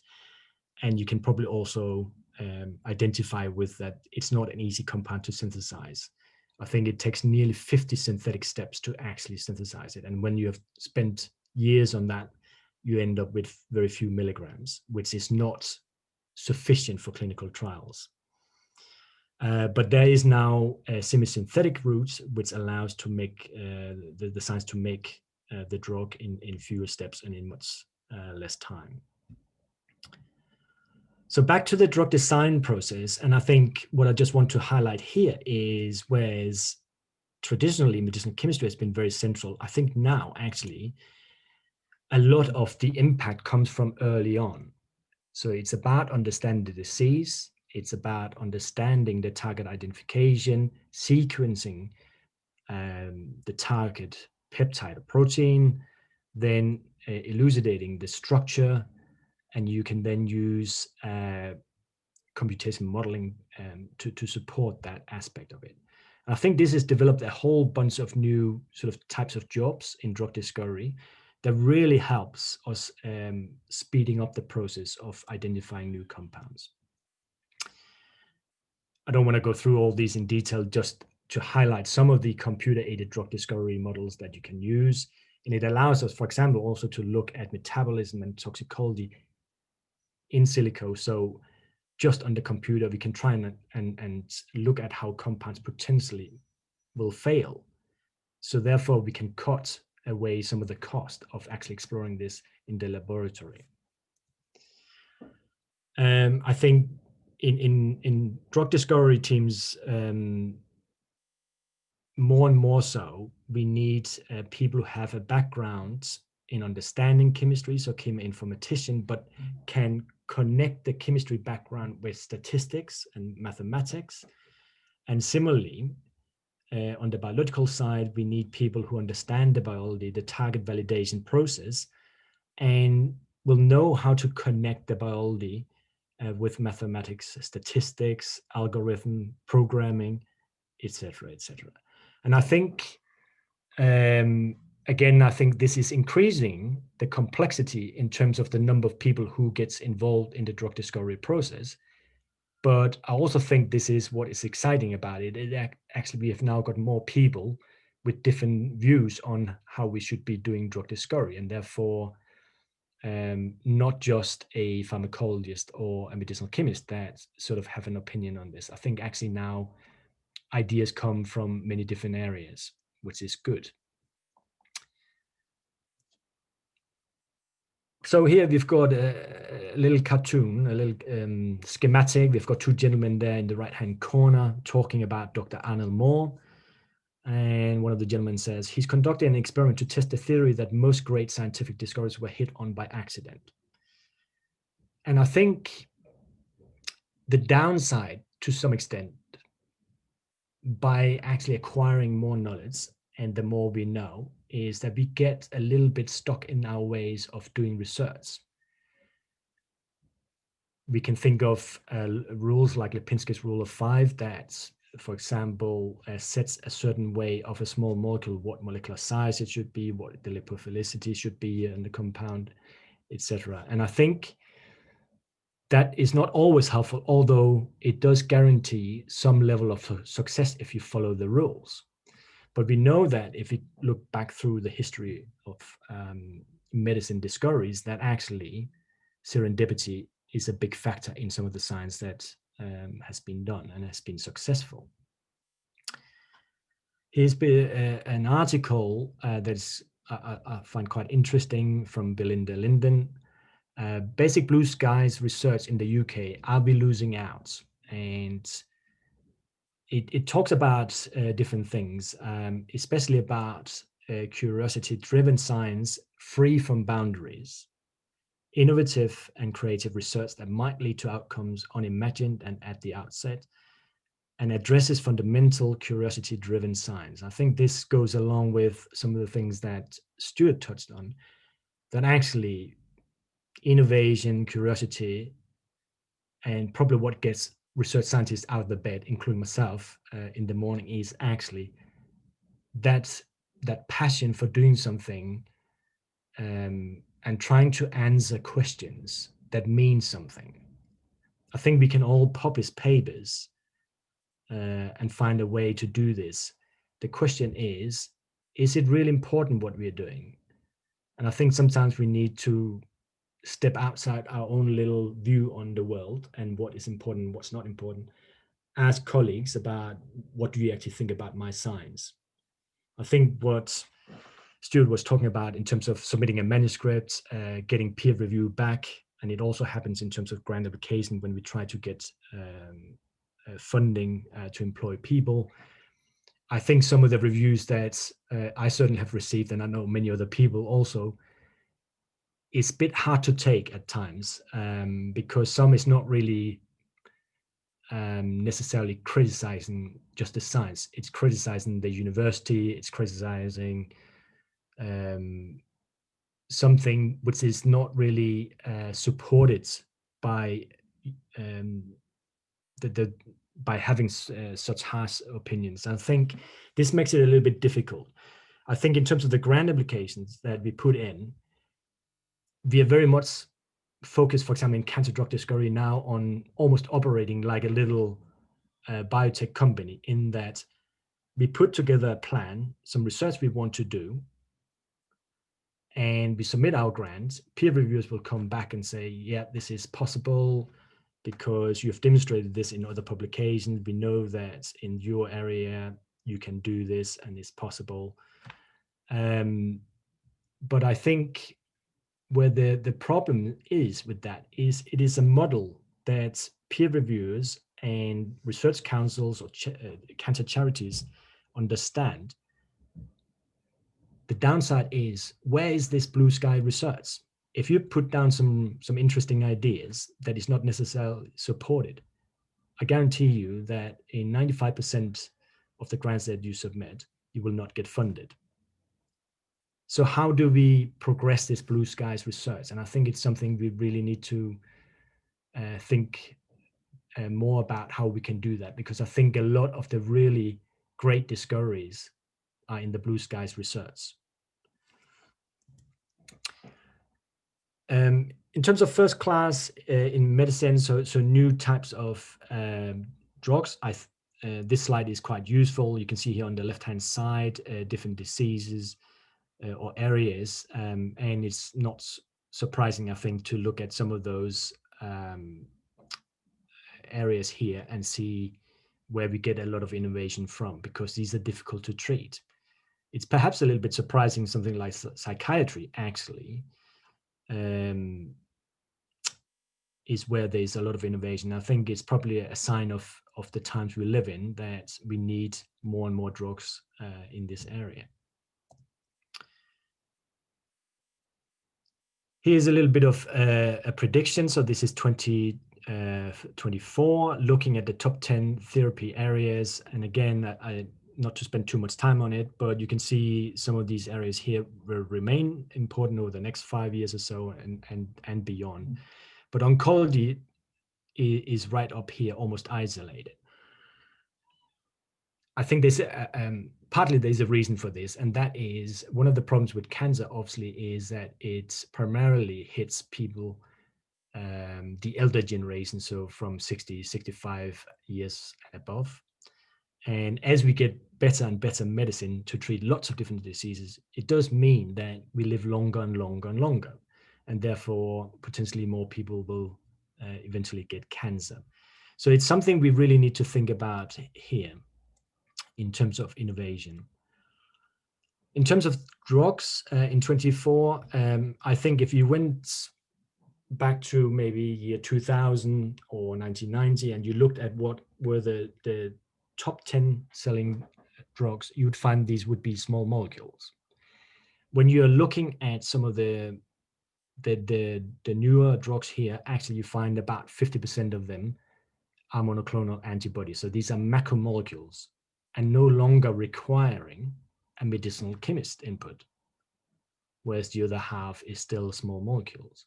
So again, I think people in drug discovery, and it's not just cancer, it's any really disease type, we need to think about how we can adapt and how we can move with times where new technologies are being explored and exploited. So which type of pharmaceutical research is impactful? I think everything is subjective. I've got my own favorite things that I like to do and I am allowed to do. But I can also look at what other people are thinking, and I can be blown away by some research. And quite often you just need to go to a conference to see how much wonderful research there is and what other people are doing. And I think this is great. But just to give you a couple of examples, here is a paper published in PNAS, which has got an impact factor of just under 10. It's on an area I mentioned before. We've got our own research group have got a focus on aldehyde dehydrogenase, and this group of authors here looked at mesenchymal glioma stem cells, and they found that these were maintained and activated by glycolytic metabolism involving one isoform called 1A3. So here we're looking at, I think there's something like 15 authors. And each of these authors are probably contributing to that paper in a different way. So they started, and I'm only going to show you a few of the results in the paper. They started with a transcriptome array analysis of nearly 6,000 genes that were differentially expressed between proneural and mesenchymal glioma stem cells. And they found that the 1A3 enzyme was the most significantly enriched in the mesenchymal glioma stem cells. So then you can ask the question, well, why is that? What's important about 1A3 out of the 6,000 genes? And I think there already there is a question that is an important question, and it's important to try and answer. And potentially, if you get the answer, I think the impact will follow. So in terms of expression of this gene, they compared the proneural glioma stem cells with the mesenchymal ones and showed very high expression of the 1A3. When they looked at the functional activity of the enzyme, they found very high expression of activity in the mesenchymal compared to the proneural. So next question then would be, well, what's the significance of this? When they took the patient material, they isolate the proneural and the mesenchymal stem cells from the tissue and grew them in the laboratory. They found that the mesenchymal here in red, and each one of these numbers here is from a different patient, grew faster in the laboratory than the proneural. They took this experiment to the next stage and they inoculated these into mice. And what they found was something that was even more dramatic than in vitro was, and actually the mesenchymal one were very aggressive. And actually the mice in the study didn't live for very long, compared to the proneural stem cells where the tumors were more tolerated by the mice. In terms of drug discovery, what they did here is that they used a chemical probe, which is called DAB, or diethyl amino benzaldehyde, and it's a small little molecule here. Nothing spectacular about it. It does have this aldehyde, and that's one of the reasons why it's being recognized by this class of enzymes. When they took the proneural glioma stem cells, they inhibited the proneural a little bit. So These are the blue ones that have been treated with the compound. The black curves here are not treated, so it's a control, and you can see there's a little bit of an effect. When they treated the mesenchymal ones on the right-hand side here, they saw a much more dramatic effect on the mesenchymal stem cells compared to the control, so the black ones. And this is important because obviously the mesenchymal are the very aggressive stem cells. And with a very simple compounds, they could identify that here was something that was really important. And then through several other experiments in the paper, they identify a role for 1A3 and also another isoform 9A1 in the glycolysis or glyconeogenesis pathway, which is linked to the Krebs cycle and pentose phosphate pathway. So 15 authors here. I guarantee you that this would have cost a lot of money. It is also extremely complicated to try and isolate proneural stem cells and glioma stem cells, and to actually have something that can target these cells in vivo is another step forward, another challenge, which is extremely difficult. So I think this is a paper where actually you wouldn't be able to do that with just 2 or 3 authors. And it takes a long time, and it's not for everybody to do because it is very costly. Just touching a little bit on this with some of our own research, and take this with a pinch of salt because I'm obviously biased and I think it's very exciting science. Seeing more by labeling less. So we have just, we protected this by a patent and we've commercialized it. So this is now available. It's called DRAC9. It's a far red probe for labeling cell membranes. And it's really coming out of some research that we've been doing for, I got a grant from a research council in UK, I think in 2008. And some of the research started from back then. And it's only now that we are starting to reap the rewards from that research. And we have not even published a paper on it yet. So drug discovery or fluorescent, in this case, fluorophore discovery is a time-consuming process. But this research was based on also actually a natural product, but some that's got fluorescent properties. It's called an anthraquinone. And by manipulating the chromophore here at position R1, 2, 3, and 4, you can change what the fluorophore does in the cell. And these are some images of 8 different probes from our study. And you can see, well, you can hardly see actually, probe 1, 3, and 4. And that might be because either the compound is not fluorescent enough or it precipitates out in the assay we investigate, so you don't detect the fluorescent. Then there are other probes like probe 2 here that primarily stains the cytoplasm. Here is another probe that does a little bit of both, but primarily the cytoplasm. And here we've got one that primarily stains the nucleus. And over here we have, for example, one that stains perinucleus, so around the nucleus. So we can basically fine tune these chromophores to allow us to ask different questions in the cell. And what we ultimately want to do is to try and see whether we can chase enzymes like ALDH1A3 that I just mentioned before. So we ask questions in terms of chemistry, we ask questions in terms of biology, and we try to adapt this into high throughput screening formats. There are lots of fluorescent probes on the market, and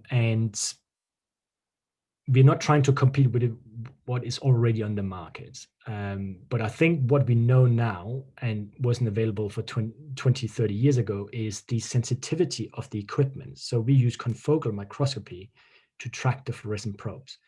And actually, the co-evolution of those type of equipment and the sensitivity of these means that we now don't need very strongly fluorescent probes. What we need is something that is very specific and can track events in a cell. And this is very much akin to what we have on the left here, a person who goes out running when it's dark late at night. if you're driving in a car, how do you see the runner who might be running on the pavement? Well, you can only see it if this person has got these sort of reflective strips. And what you're seeing is not the full person, but what you're seeing is the movement of that person. And actually, in a cell, that's what you want to see. You want to see that movement so you can track the live cells and you can learn about them. You can also stain fixed cells, and you can do this in combination with other fluorophores. So, for example, here we've got a bunch of cells, green fluorescent protein lighting up the cytoplasm. Blue is the nucleus that has been stained, and in red you have actin. So you can use fluorophores in combination with other fluorophores, and you can learn multifold what's going on in a cell. And actually, what you're using here is chemistry. The fundamental basis of the fluorophores, certainly the ones that we're working on, are small molecules. And so what we just to give you an example, here we've got a three-dimensional spheroid. DRAC7 is something that stains dead cells. So it does this in a 2D format. So here you can see dead cells. DRAC9 basically is able to track cells as they migrate and potentially metastasize, although we can't see this in this model here. But we get a sense of the spatial orientation of the cells. This is useful, but we don't actually know the full capacity of a molecule like DRAC9. So this is at the moment being investigated by a number of companies and academic groups to try and understand and help us understanding actually the real value of DRAC9. But we can imagine that if we have a little number of cells, a cluster of cells up here that are potential mesenchymal stem cells that we talked about from the paper before, if we could actually track these, we could learn more about what they do. Once we understand more of what they do, we might be able to then translate that into a new therapeutic. And I think this is where the impact can potentially come. So we are just writing up our first manuscript on this, and we'll see how much impact we can create with that. In terms of impact, Stuart talked about impact factors, and I think I completely agree with Stuart in that it's interesting to know an impact factor, but yet sometimes it's misleading. And this is a good example. Here we've got an early paper on a molecule called SUT985, which is an antibody-directed conjugate. It's got an ultra-potent duocarmycin molecule up here, which you cannot give selectively to cancer patients. It's very effective in treating cancer cells and destroy them, but you cannot give it selectively because it damages the normal cells. What this group of people here have done is that they've connected the molecule to an antibody that is selective for HER2. So HER2 is expressed in about 15 to 20% of breast cancer patients. So those patients that have got the expression in the breast cancer or the breast tumor could potentially be treated with this type of molecule. So it consists of really three things: the antibody that makes it selective. It's got a cleavable peptide, so it's taken up in cells via endocytosis. It gets cleaved via this peptide. And then it's got a blue unit here, which is called a self-elimination module, that basically, once the peptide has been cleaved, can eliminate itself and release the warhead or the payload. Again, I can't remember the number of authors here. I think it's something like 20 or 23. Oh, it says here 23. Huge amount of work going into this, very costly. And I know from from our own research on the duocarmycin, how much time you can spend just on the payload itself. Then you need to develop your self-elimination module. You need to work on the cleavable peptides, and you need to try and engineer your antibody. And then you need to put all this together. Once you've done all that, then you need to investigate it in vitro and in vivo, as they've done in this. And so they've created this platform here, and they published this in 2014, impact factor 5.6. This is a huge amount of work. for a relatively medium impact factor, I would say. But this is a good journal. And we know that a lot of the papers that are in here create lots of impact. But what is mind-blowing is that when you take a concept like this and you then look 4 or 5 years later, you see that it's now entered the clinic. The lead compound, the SID985 here, published in Lancet Oncology, it's got an impact factor of 33, and now we're treating patients.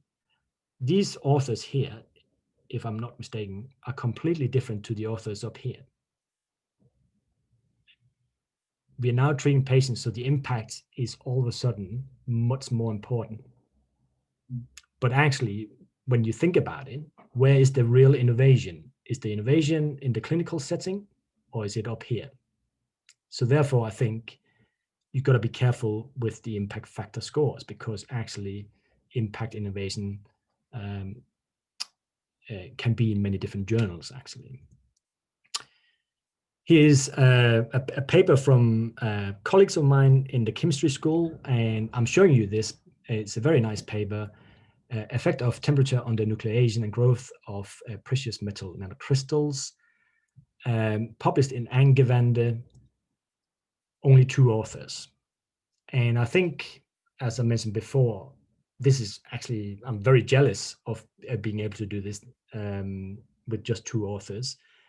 But I think in drug discovery, it's virtually impossible to do this nowadays. But I think as you set out on a research career, and I know there are lots of students in the audience, have a think about what you want to do and where you want to create impacts, because you can do it in many different ways. And this is just to illustrate another way of doing it.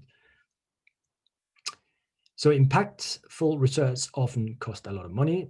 So it's not possible for everyone to compete at the frontiers of science. And I think this is really important.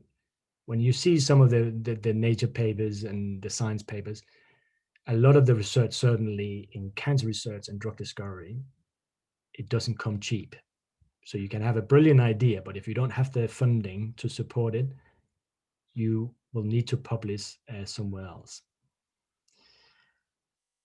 Pharmaceutical research has a lot to offer, and I think it's awfully a massive field with lots of sub-disciplines, and I think quite often small contributions in low impact factor journals are equally important for some projects to succeed.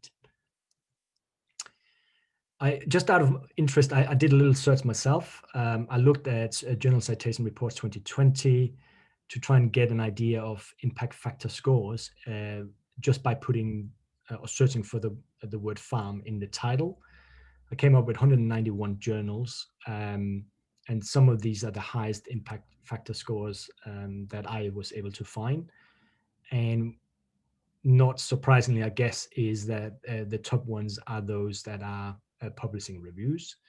British Journal of Pharmacology also published a review, but it is one of the highest impact factor scores in terms of original articles.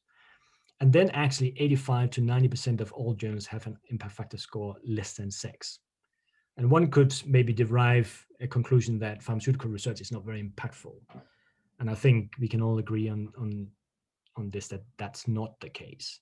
I do think that the volume of some of the research that being published in some journals does mean that some articles perhaps don't have that much impact, whereas others will have. Pharmaceutical innovation, this is just briefly because I think this changes also. Location of drug patent inventors, and I mentioned before about our research on the fluorophores, that we need to cover this by patent, because otherwise we can't really pursue a commercial route or clinical route. So I think patent protection is very important, and quite often it delays research, unfortunately. And this isn't the downside to it, especially when you're thinking about the research careers of master students and PhD students and postdocs. They all need publications out there. So it's important to try and make this process go as fast as possible. But I think, not surprisingly, that United States has been leading in terms of the pharmaceutical innovation. But I think this is changing. And this is obviously from 2010 paper in Nature Reviews Drug Discovery, from 2000 to 2009. I think this is shifting, and especially in Asia and China, a lot of innovation is now appearing. And I think actually, if you're looking at chemistry, there are more patents being filed in China than anywhere else in the world. It doesn't mean that that is good science. It just means that that technology is protected. So I'm coming towards the end here. Pharmaceutical research will continue to be impactful, but I think certainly compared to when I started out myself, I was passionate about medicinal chemistry. I think now you can actually enter from many different fields if you're interested in drug discovery. And some of those fields are over here. And I think all of them really has got an important platform in the drug discovery field. I think there's a lot of unexplored, just like we don't know much about high and above us in terms of the stars, solar system, etc.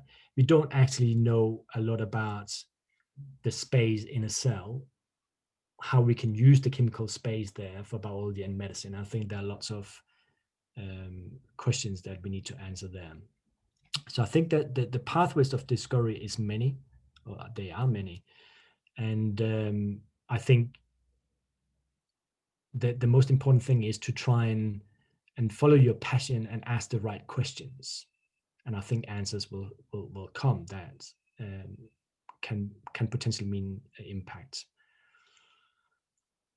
This is really just illustrating that if you take a cubic, where we traditionally have been is if we have a target like happened very early on in cancer drug discovery, we would go after that target, develop a compound that could hit that target, and we could do that very nicely. I think now we are exploring diversity much more, and that gives us many more options to explore new targets that we don't necessarily know about, and we can identify in high throughput screening formats. And I think, again, Stuart mentioned nature chemical biology. I think chemical biology is a slightly different sort of more modern field than medicinal chemistry, but it's really about exploring how, for example, pathways, if you hit a target, how that affects a pathway, how the pathway might be connected to another pathway in the cell, or even how the cell communicates with another cell. So the complexity of what we're trying to do now has increased significantly. And we can ask lots of really good questions, but to get the answers is a time-consuming affair. And again, it's certainly not a cheap affair.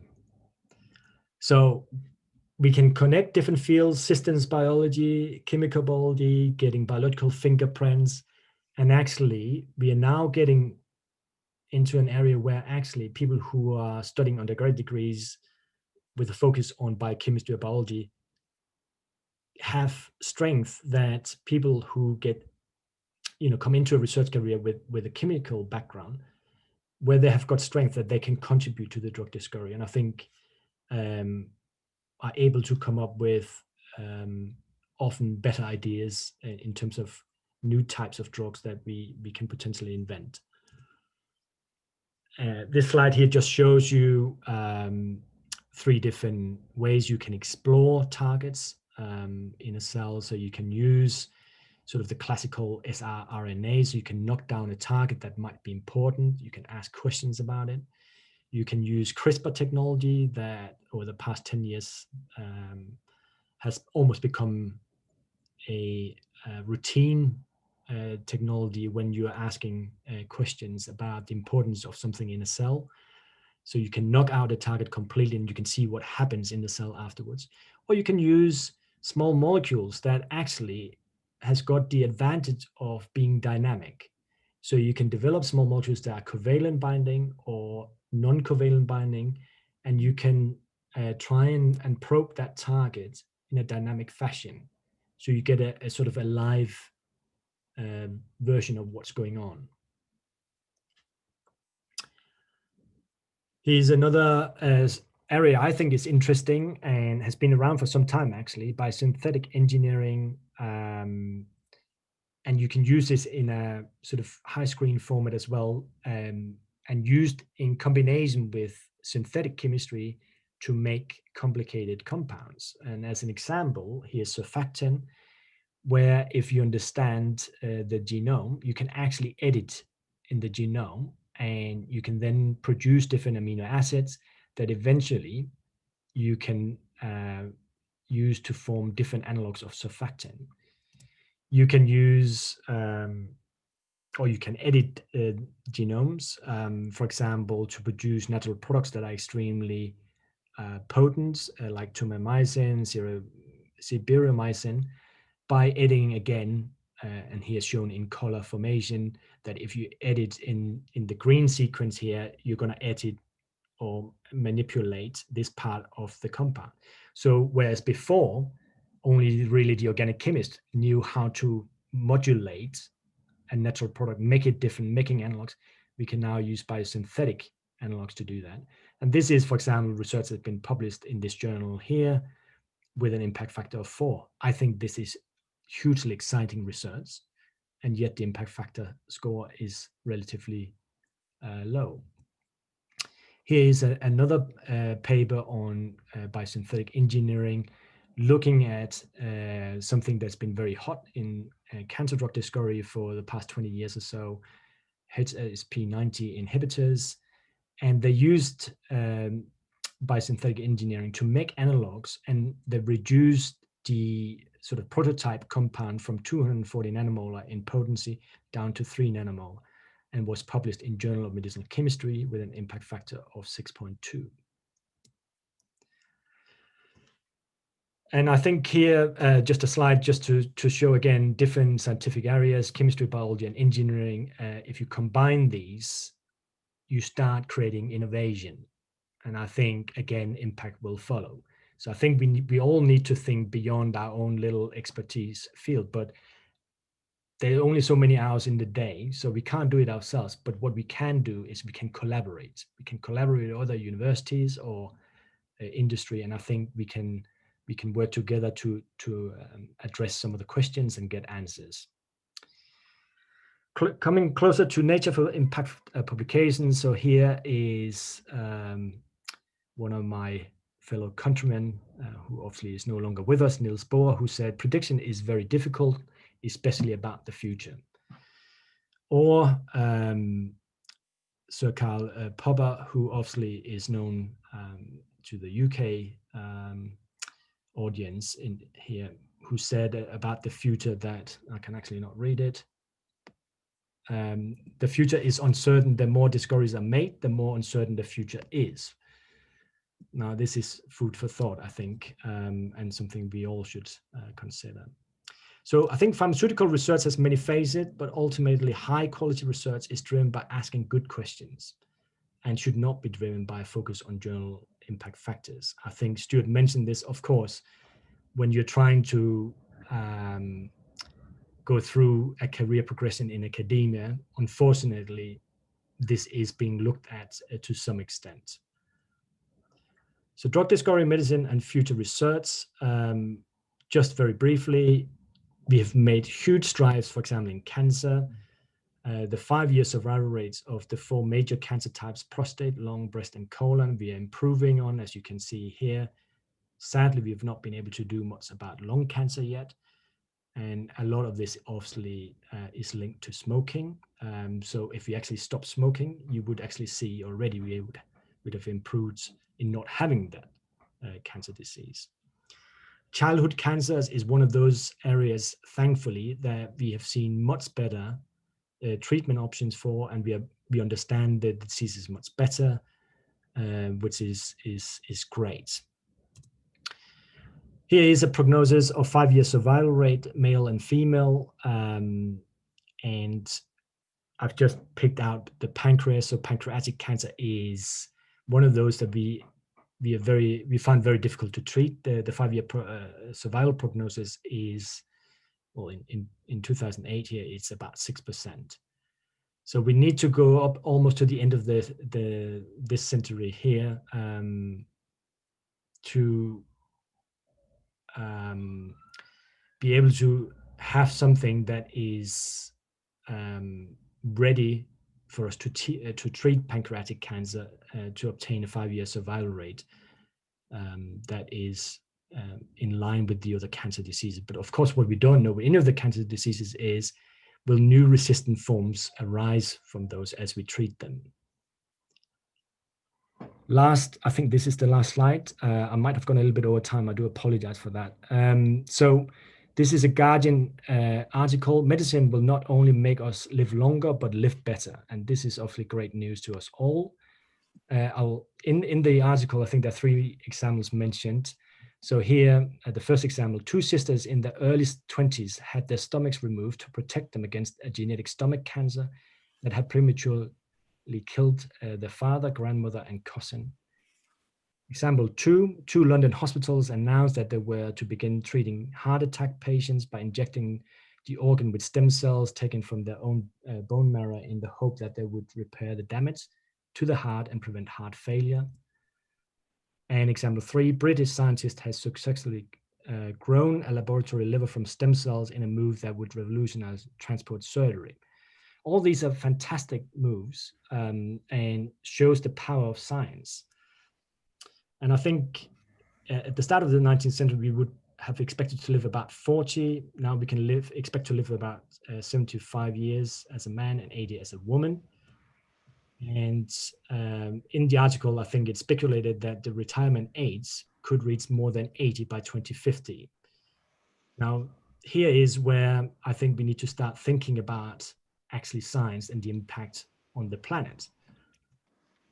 You can go onto Wikipedia and find some information about Jean Calment, who died at the age of 122 and 5 months. At 85, she had taken up fencing. At 100, she was still riding her bicycle.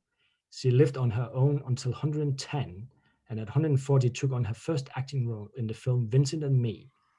She had been 14 years old when the Eiffel Tower was completed in 1889, and she was a smoker, only giving up when she was 117.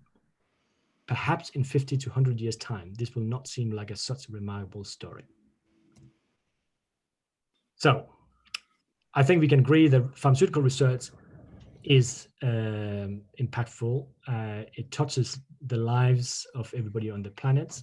And I think we continue to do great research. Not all is equally impacting. I think we do need to think about a long-term vision for medicine, because we're all driven by solving these problems that we can see in front of us.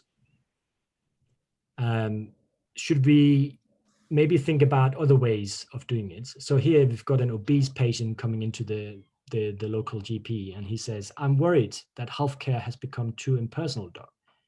"Nonsense," says the GP. "Just relax and lie back on the barcode scanner and we'll solve your problem." As we live longer and longer, and we are better at developing, innovate, and create new medicine, what is going to happen to this planet? And I'll finish on that image there. And I'm sure you can all think a little bit about what happens as we live longer. The planet gets more and more crowded, and we have lots of problems. I think we need to address these problems too. So I'll finish there and take any questions. Yes, thanks, Dr. Claus, for such a wonderful talk. And you had beautifully depicted the correlations between drug discovery research and its impact on the publication criteria. Now the session has been open for the questionnaires. We had selected few questions which has been popped up by the audience. First question is, within an advance of the drug discovery, number of the marketed products should come or should increase in this decade compared to the last decade, but it is not the scene today. So what could be the probability reason that even advanced technology are not helping in boosting such a new drug molecules entities into the market? Yeah, I think that's a very, very good question. And I think a lot of people are trying to get to the answer of that. I think there's no doubt that our knowledge is so much better. You know, if you take a disease like cancer or a collection of diseases as it is, each cancer type actually is different from another. And therefore, if you go 20, 30 years back, you would think of breast cancer as one disease, but actually now we know that we have different molecular subtypes of breast cancer, and each one we need to treat differently. We know much more about the cancer biology of these molecular subtypes, and we have actually got very good drugs to treat these molecular subtypes, apart from one that is known as triple negative breast cancer. In terms of the innovation on the drug discovery side, I think there's no doubt that preclinically, we have been able to innovate and develop excellent new therapeutics. I think the problem comes when we then use these new therapeutics in patients. We are now not seeing the same results as we do preclinically. And this is, I think, one of the stumbling blocks of finding cures actually is that we don't fully understand how to translate our innovation and technologies in patients. And if you're thinking about small molecules, it's really to do with something such as pharmacokinetics and pharmacodynamics. You know, what happens actually to small molecules when we give it to patients? Because when we test it preclinically, we might test it on mice, maybe rats, and these are obviously very different species to humans, and therefore very difficult to get and obtain data that we can accurately use on patients. I think this is one of the major problems. The other problem we have is that when we do treat patients, unfortunately, what happens with some patients is that they develop acquired resistant mechanism, which means we might be able to treat, say, 98% of the tumor. Maybe 2% of the tumor will survive. The clinicians who treat the patients may not see the 2% because on X-ray images, for example, they can't identify any cancer cells. And it may be that those cancer cells that survive the treatment has been exposed to the drug, but maybe to insufficient concentration to actually kill the cells. And therefore, these have become resistant. And so they may repopulate, they may behave very different to the primary tumor. And when the patient goes in for another cycle of treatment, these cells are now resistant. So I think we need to try and find ways we can better selectively deliver drugs to the tumor site and try and better kill all the cells in the tumor microenvironment. But it's a very challenging task, actually. Doctor, the second question is, why most of the researchers go for publishing the work in the journals rather than going for patenting it? So what is your view to this? Why they're going for publication rather than patents? Yeah. I guess people have got different ideas about what they want. I think in drug discovery, unlike potentially other scientific fields, if you don't cover your innovation by a patent protection, that means that it only becomes an innovation that you can publish on, and it will never be converted into any medicine that can be used to treat patients, because it is so expensive to progress a new therapeutic into clinical trials that you spend hundreds and hundreds of millions of pounds on that process. Who's going to spend that money without having an eye on a return on the investment? The protection by a patent means that companies that are progressing it are not just spending money, but they can potentially get a return on their investment. And that's obviously what is driving biotech and pharmaceutical companies. So I think it is a must to protect new innovation in drug discovery. I can't see any other way of doing it, because ultimately, if you're working, and I heard this, somebody said this at a conference once in the United States, who was engaged in cancer drug discovery, and he said, who are you working for? Somebody in the audience, who you're working for, and he was working for a company, and he said, well, actually, whether you're in academia or you're in industry, you're not really working for your boss, which might be head of department or the dean of the faculty. You're ultimately working for the patient. The patient is your boss. And I quite like that, because to me, that is the ultimate target for people, certainly in my field in cancer drug discovery, is, do we not all want to see that our research is translated into treating a patient and hopefully extending patient survival rates? If we don't patent, if we don't protect it by a patent, we don't have the opportunity to even get close to the patient with our innovations. I think that is a must. But I think it's a balance of finding a way to publish. So PhD students, master students, postdocs, as I mentioned earlier, can get publications on their research, because obviously when they need to go and get their next job, the future employer is going to look at the CV and say, well, you have no publication. Oh, but I was working on a patent.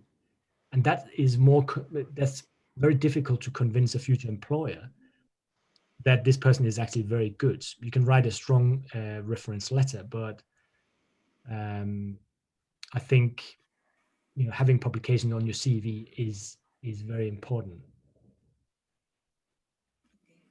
The next question is there any library available to screen for reprocessing of a drug to solve the current pandemic? Potentially, yes. I think people around the globe actually are looking at this. A lot of people will have found they're already looking at the existing libraries of small molecules, and they're testing them against COVID-19. I know there are lots of computational modeling that is ongoing, where they're looking at identifying hit compounds that potentially then can be translated into lead compounds and clinical candidates. But that process is very long, obviously. The repurposing route, if it works, would be much more exciting, because obviously you have something that can potentially be used already. The next question is, if we look at the article published, the technical every third article claims to pose a disease like cancer, arthritis, etc. But there is not a case. Where do you think is the disconnect? A disconnect in terms of the disease, if it is not a major disease, is that what you were asking? It's a sort of a translation sort of thing, like cancer and arthritis and all this type of diseases. They give you a lot of publications are there, but how they can be used or cannot be the case where we do to think in is the disconnection is there, the translational things. Okay, so there is a disconnect between the research we do in the laboratory and the translation of it into a therapeutic. Is that how I understand this? I think it's difficult. I think if there is a disconnect, I guess within your research team, you need to ask the question why there's a disconnect, or why it's difficult to translate. Like in publications, they say they cure the things, but actually in reality is not the case. Those publications don't reveal that the disease has been cured. So yeah, so are you referring to the publications that come out and not necessarily supporting the translation? It's very difficult that, because it's quite a wide-ranging question that I think, and I think we all publish research. I think a lot of research groups, I should say, they set out with a noble goal that they want to try and develop an idea, translate it either commercially or clinically. When you then do, you might sometimes fail. And I think when you might fail, it's because of a number of things that you maybe didn't know when you started out. Maybe your models, maybe your assays that you used alongside your idea of developing a new therapeutic were not robust enough, or they were not resembling the patient enough. I think you can fail on a number of different levels where you don't necessarily know enough about an area. There are some rare cancer types, in our body, we have more than 200 cell types, and you could essentially get a cancer disease in each cell type. And some cancer diseases are more rare. We don't understand them very well. So if you start on exploring a cancer disease that is rare and you want to develop new therapeutics against it, there's more you need to learn about, and there are, I guess, more that there are more difficulties in terms of trying to translate that into successful outcomes. Whereas if you start in breast cancer, you can find thousands and thousands of papers on both the cancer biology of the disease and also on the drug discovery. So you're kind of tapping into the knowledge that is already there. So maybe the guarantee of success is higher because you are starting on a platform that other people have put in place for you. So I think it depends on where your starting point is. True. The next question is, as an early career graduate, what does supervisor look for a new potential PhD research candidate? Good question. And again, that might be a subjective thing, but certainly when I receive applications, for example, for a PhD, I think nowadays, because we live in a global environment, and we are competitive on a global scale. Therefore, applications come from all over the world, and not just, for example, me sitting in Bradford. So they just come from UK. So I think when you finish an undergraduate degree, it's very difficult to have a publication, for example, on your CV, or a master. Sometimes people come or they submit an application where they have maybe had a year of experience working in a laboratory, and maybe they have a publication that sets them a little bit apart from other candidates. I think obviously marks is the grade from your undergraduate or master degree sets you in a good place, but I personally don't think necessarily marks or grades are the best way to judge a candidate. I sometimes think that some people are very exceptionally good at learning and sitting on a stool and listening and adapt that knowledge. Other people have got green fingers, are very good at going into the laboratory and actually do the research that is being asked of a group leader in the laboratory. So I think I tend to, obviously, you say you have 2-3 different piles, you say you have 50 applications, you will probably put into one pile all those that have got very good grades. Then you have a pile where maybe people have not been doing so well during the degree, and there could be many different reasons for that. And then you have a pile in the middle that has got a mixture of different elements, maybe research experience, maybe unique experiences from other parts of life. And if I was to invite 5 or 6 people to an interview, I would probably pick 3 or 4 from those that have got the best grades, and then I would pick 1 or 2 from the other 2 sort of piles of applications, because quite often these are bringing something else into the equation. I think, me personally, I always look for people with a passion, people who have got a passion and a willingness to learn. Will normally turn into be a good PhD researcher. The next question is, there are millions of patents each year across the globe, but very few of the drug candidates. So where do you think we are missing? Yeah, I think it's a bit the same as before. It's very difficult. People are probably filing patents much more than we did in the past. you know, if you think of a country like India or China, you have 1.4 billion people in each country.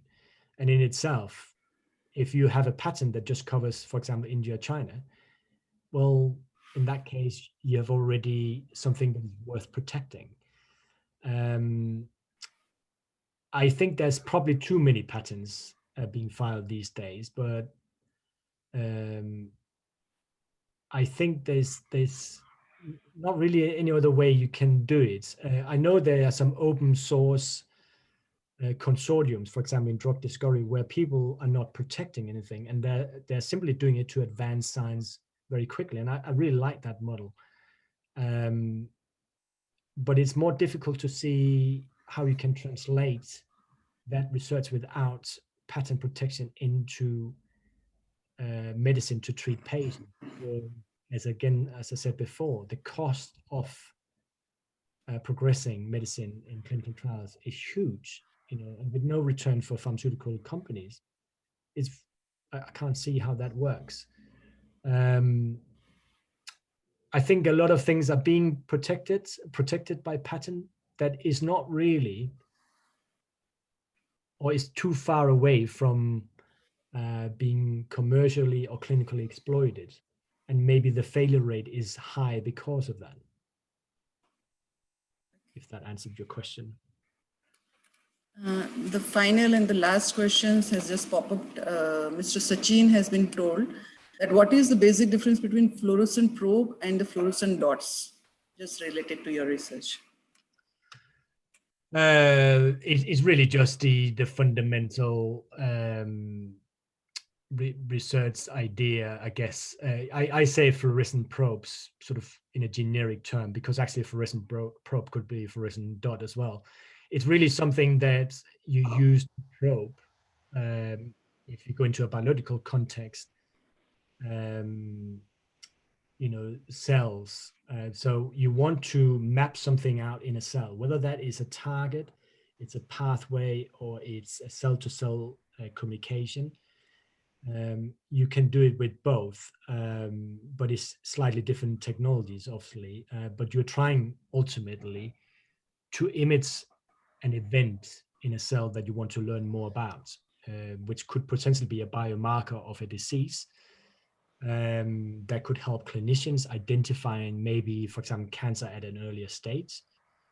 It can be something that can be used in laboratories in the academic world or industrial world around the globe, and therefore it's a useful tool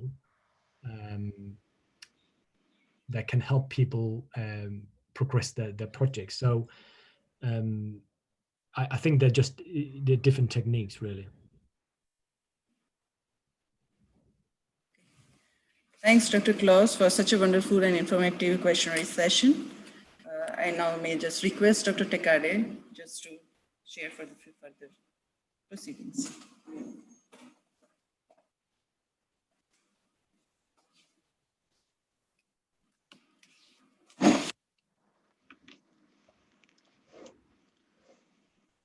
Thank you, Dr. Claus. So, I just want to quickly share a proverb in India that says that if a tree is having too much fruits in it, such trees are too much bored, and more they are associated with the ground. First of all, I appreciate both of you, and I laud both of you for being such a wonderful speaker, for being such a wonderful person, as well as being such a wonderful researcher who have such a compassion as well as patience to take a time in sharing the knowledge, as well as patiently answering the questions from the audience. So first of all, a big thank for you. I think you deserve a huge round of applause from us.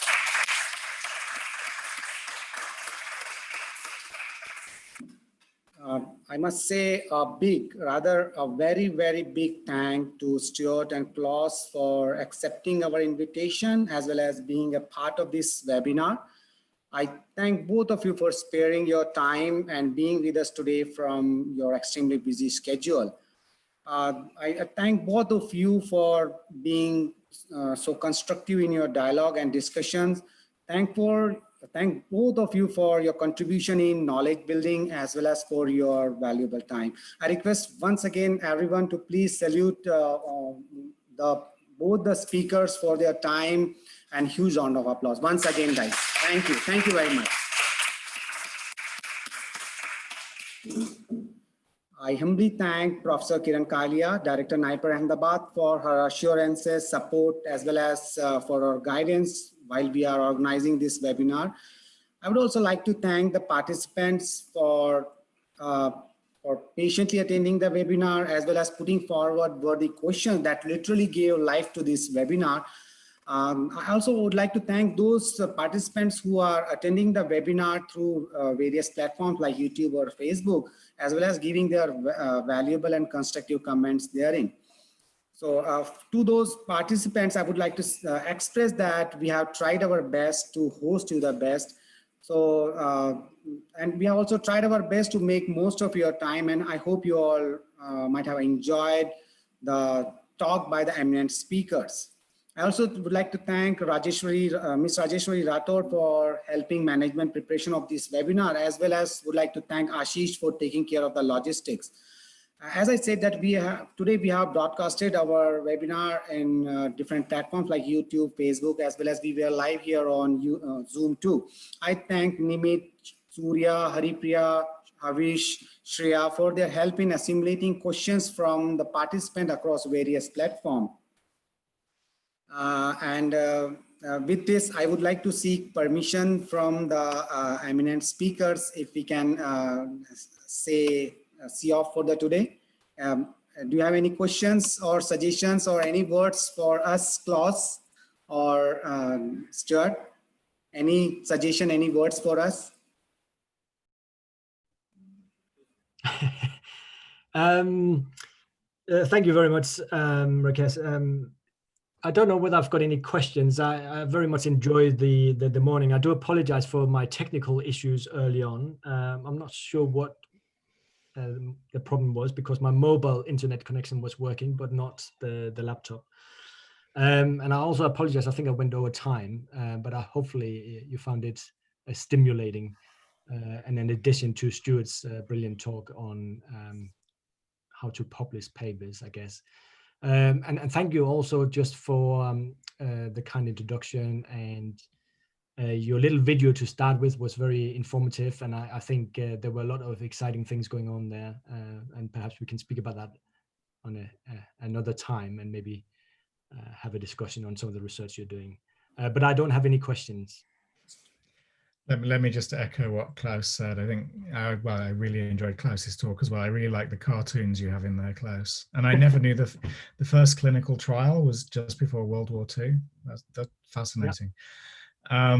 So no, I certainly have no questions, but thank you very much to all of the organizers for the level of communication has been fantastic, and also the practice session to make sure that we're all set up correctly. So it's been organized very professionally, and thank you for taking the time to make us feel very welcome. Thank you very much. Thank you. Yes, Klaus? No, I'll just say thank you. Thank you. Thank you.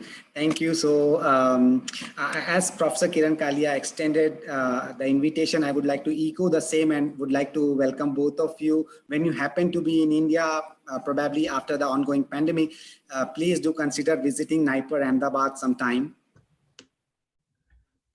Absolutely. All right. So with this, with due permissions of the speaker, I would like to thank once again everyone who are associated directly or indirectly with this webinar. Thank you once again, everyone. Have a beautiful evening. Thank you. Goodbye. Bye-bye.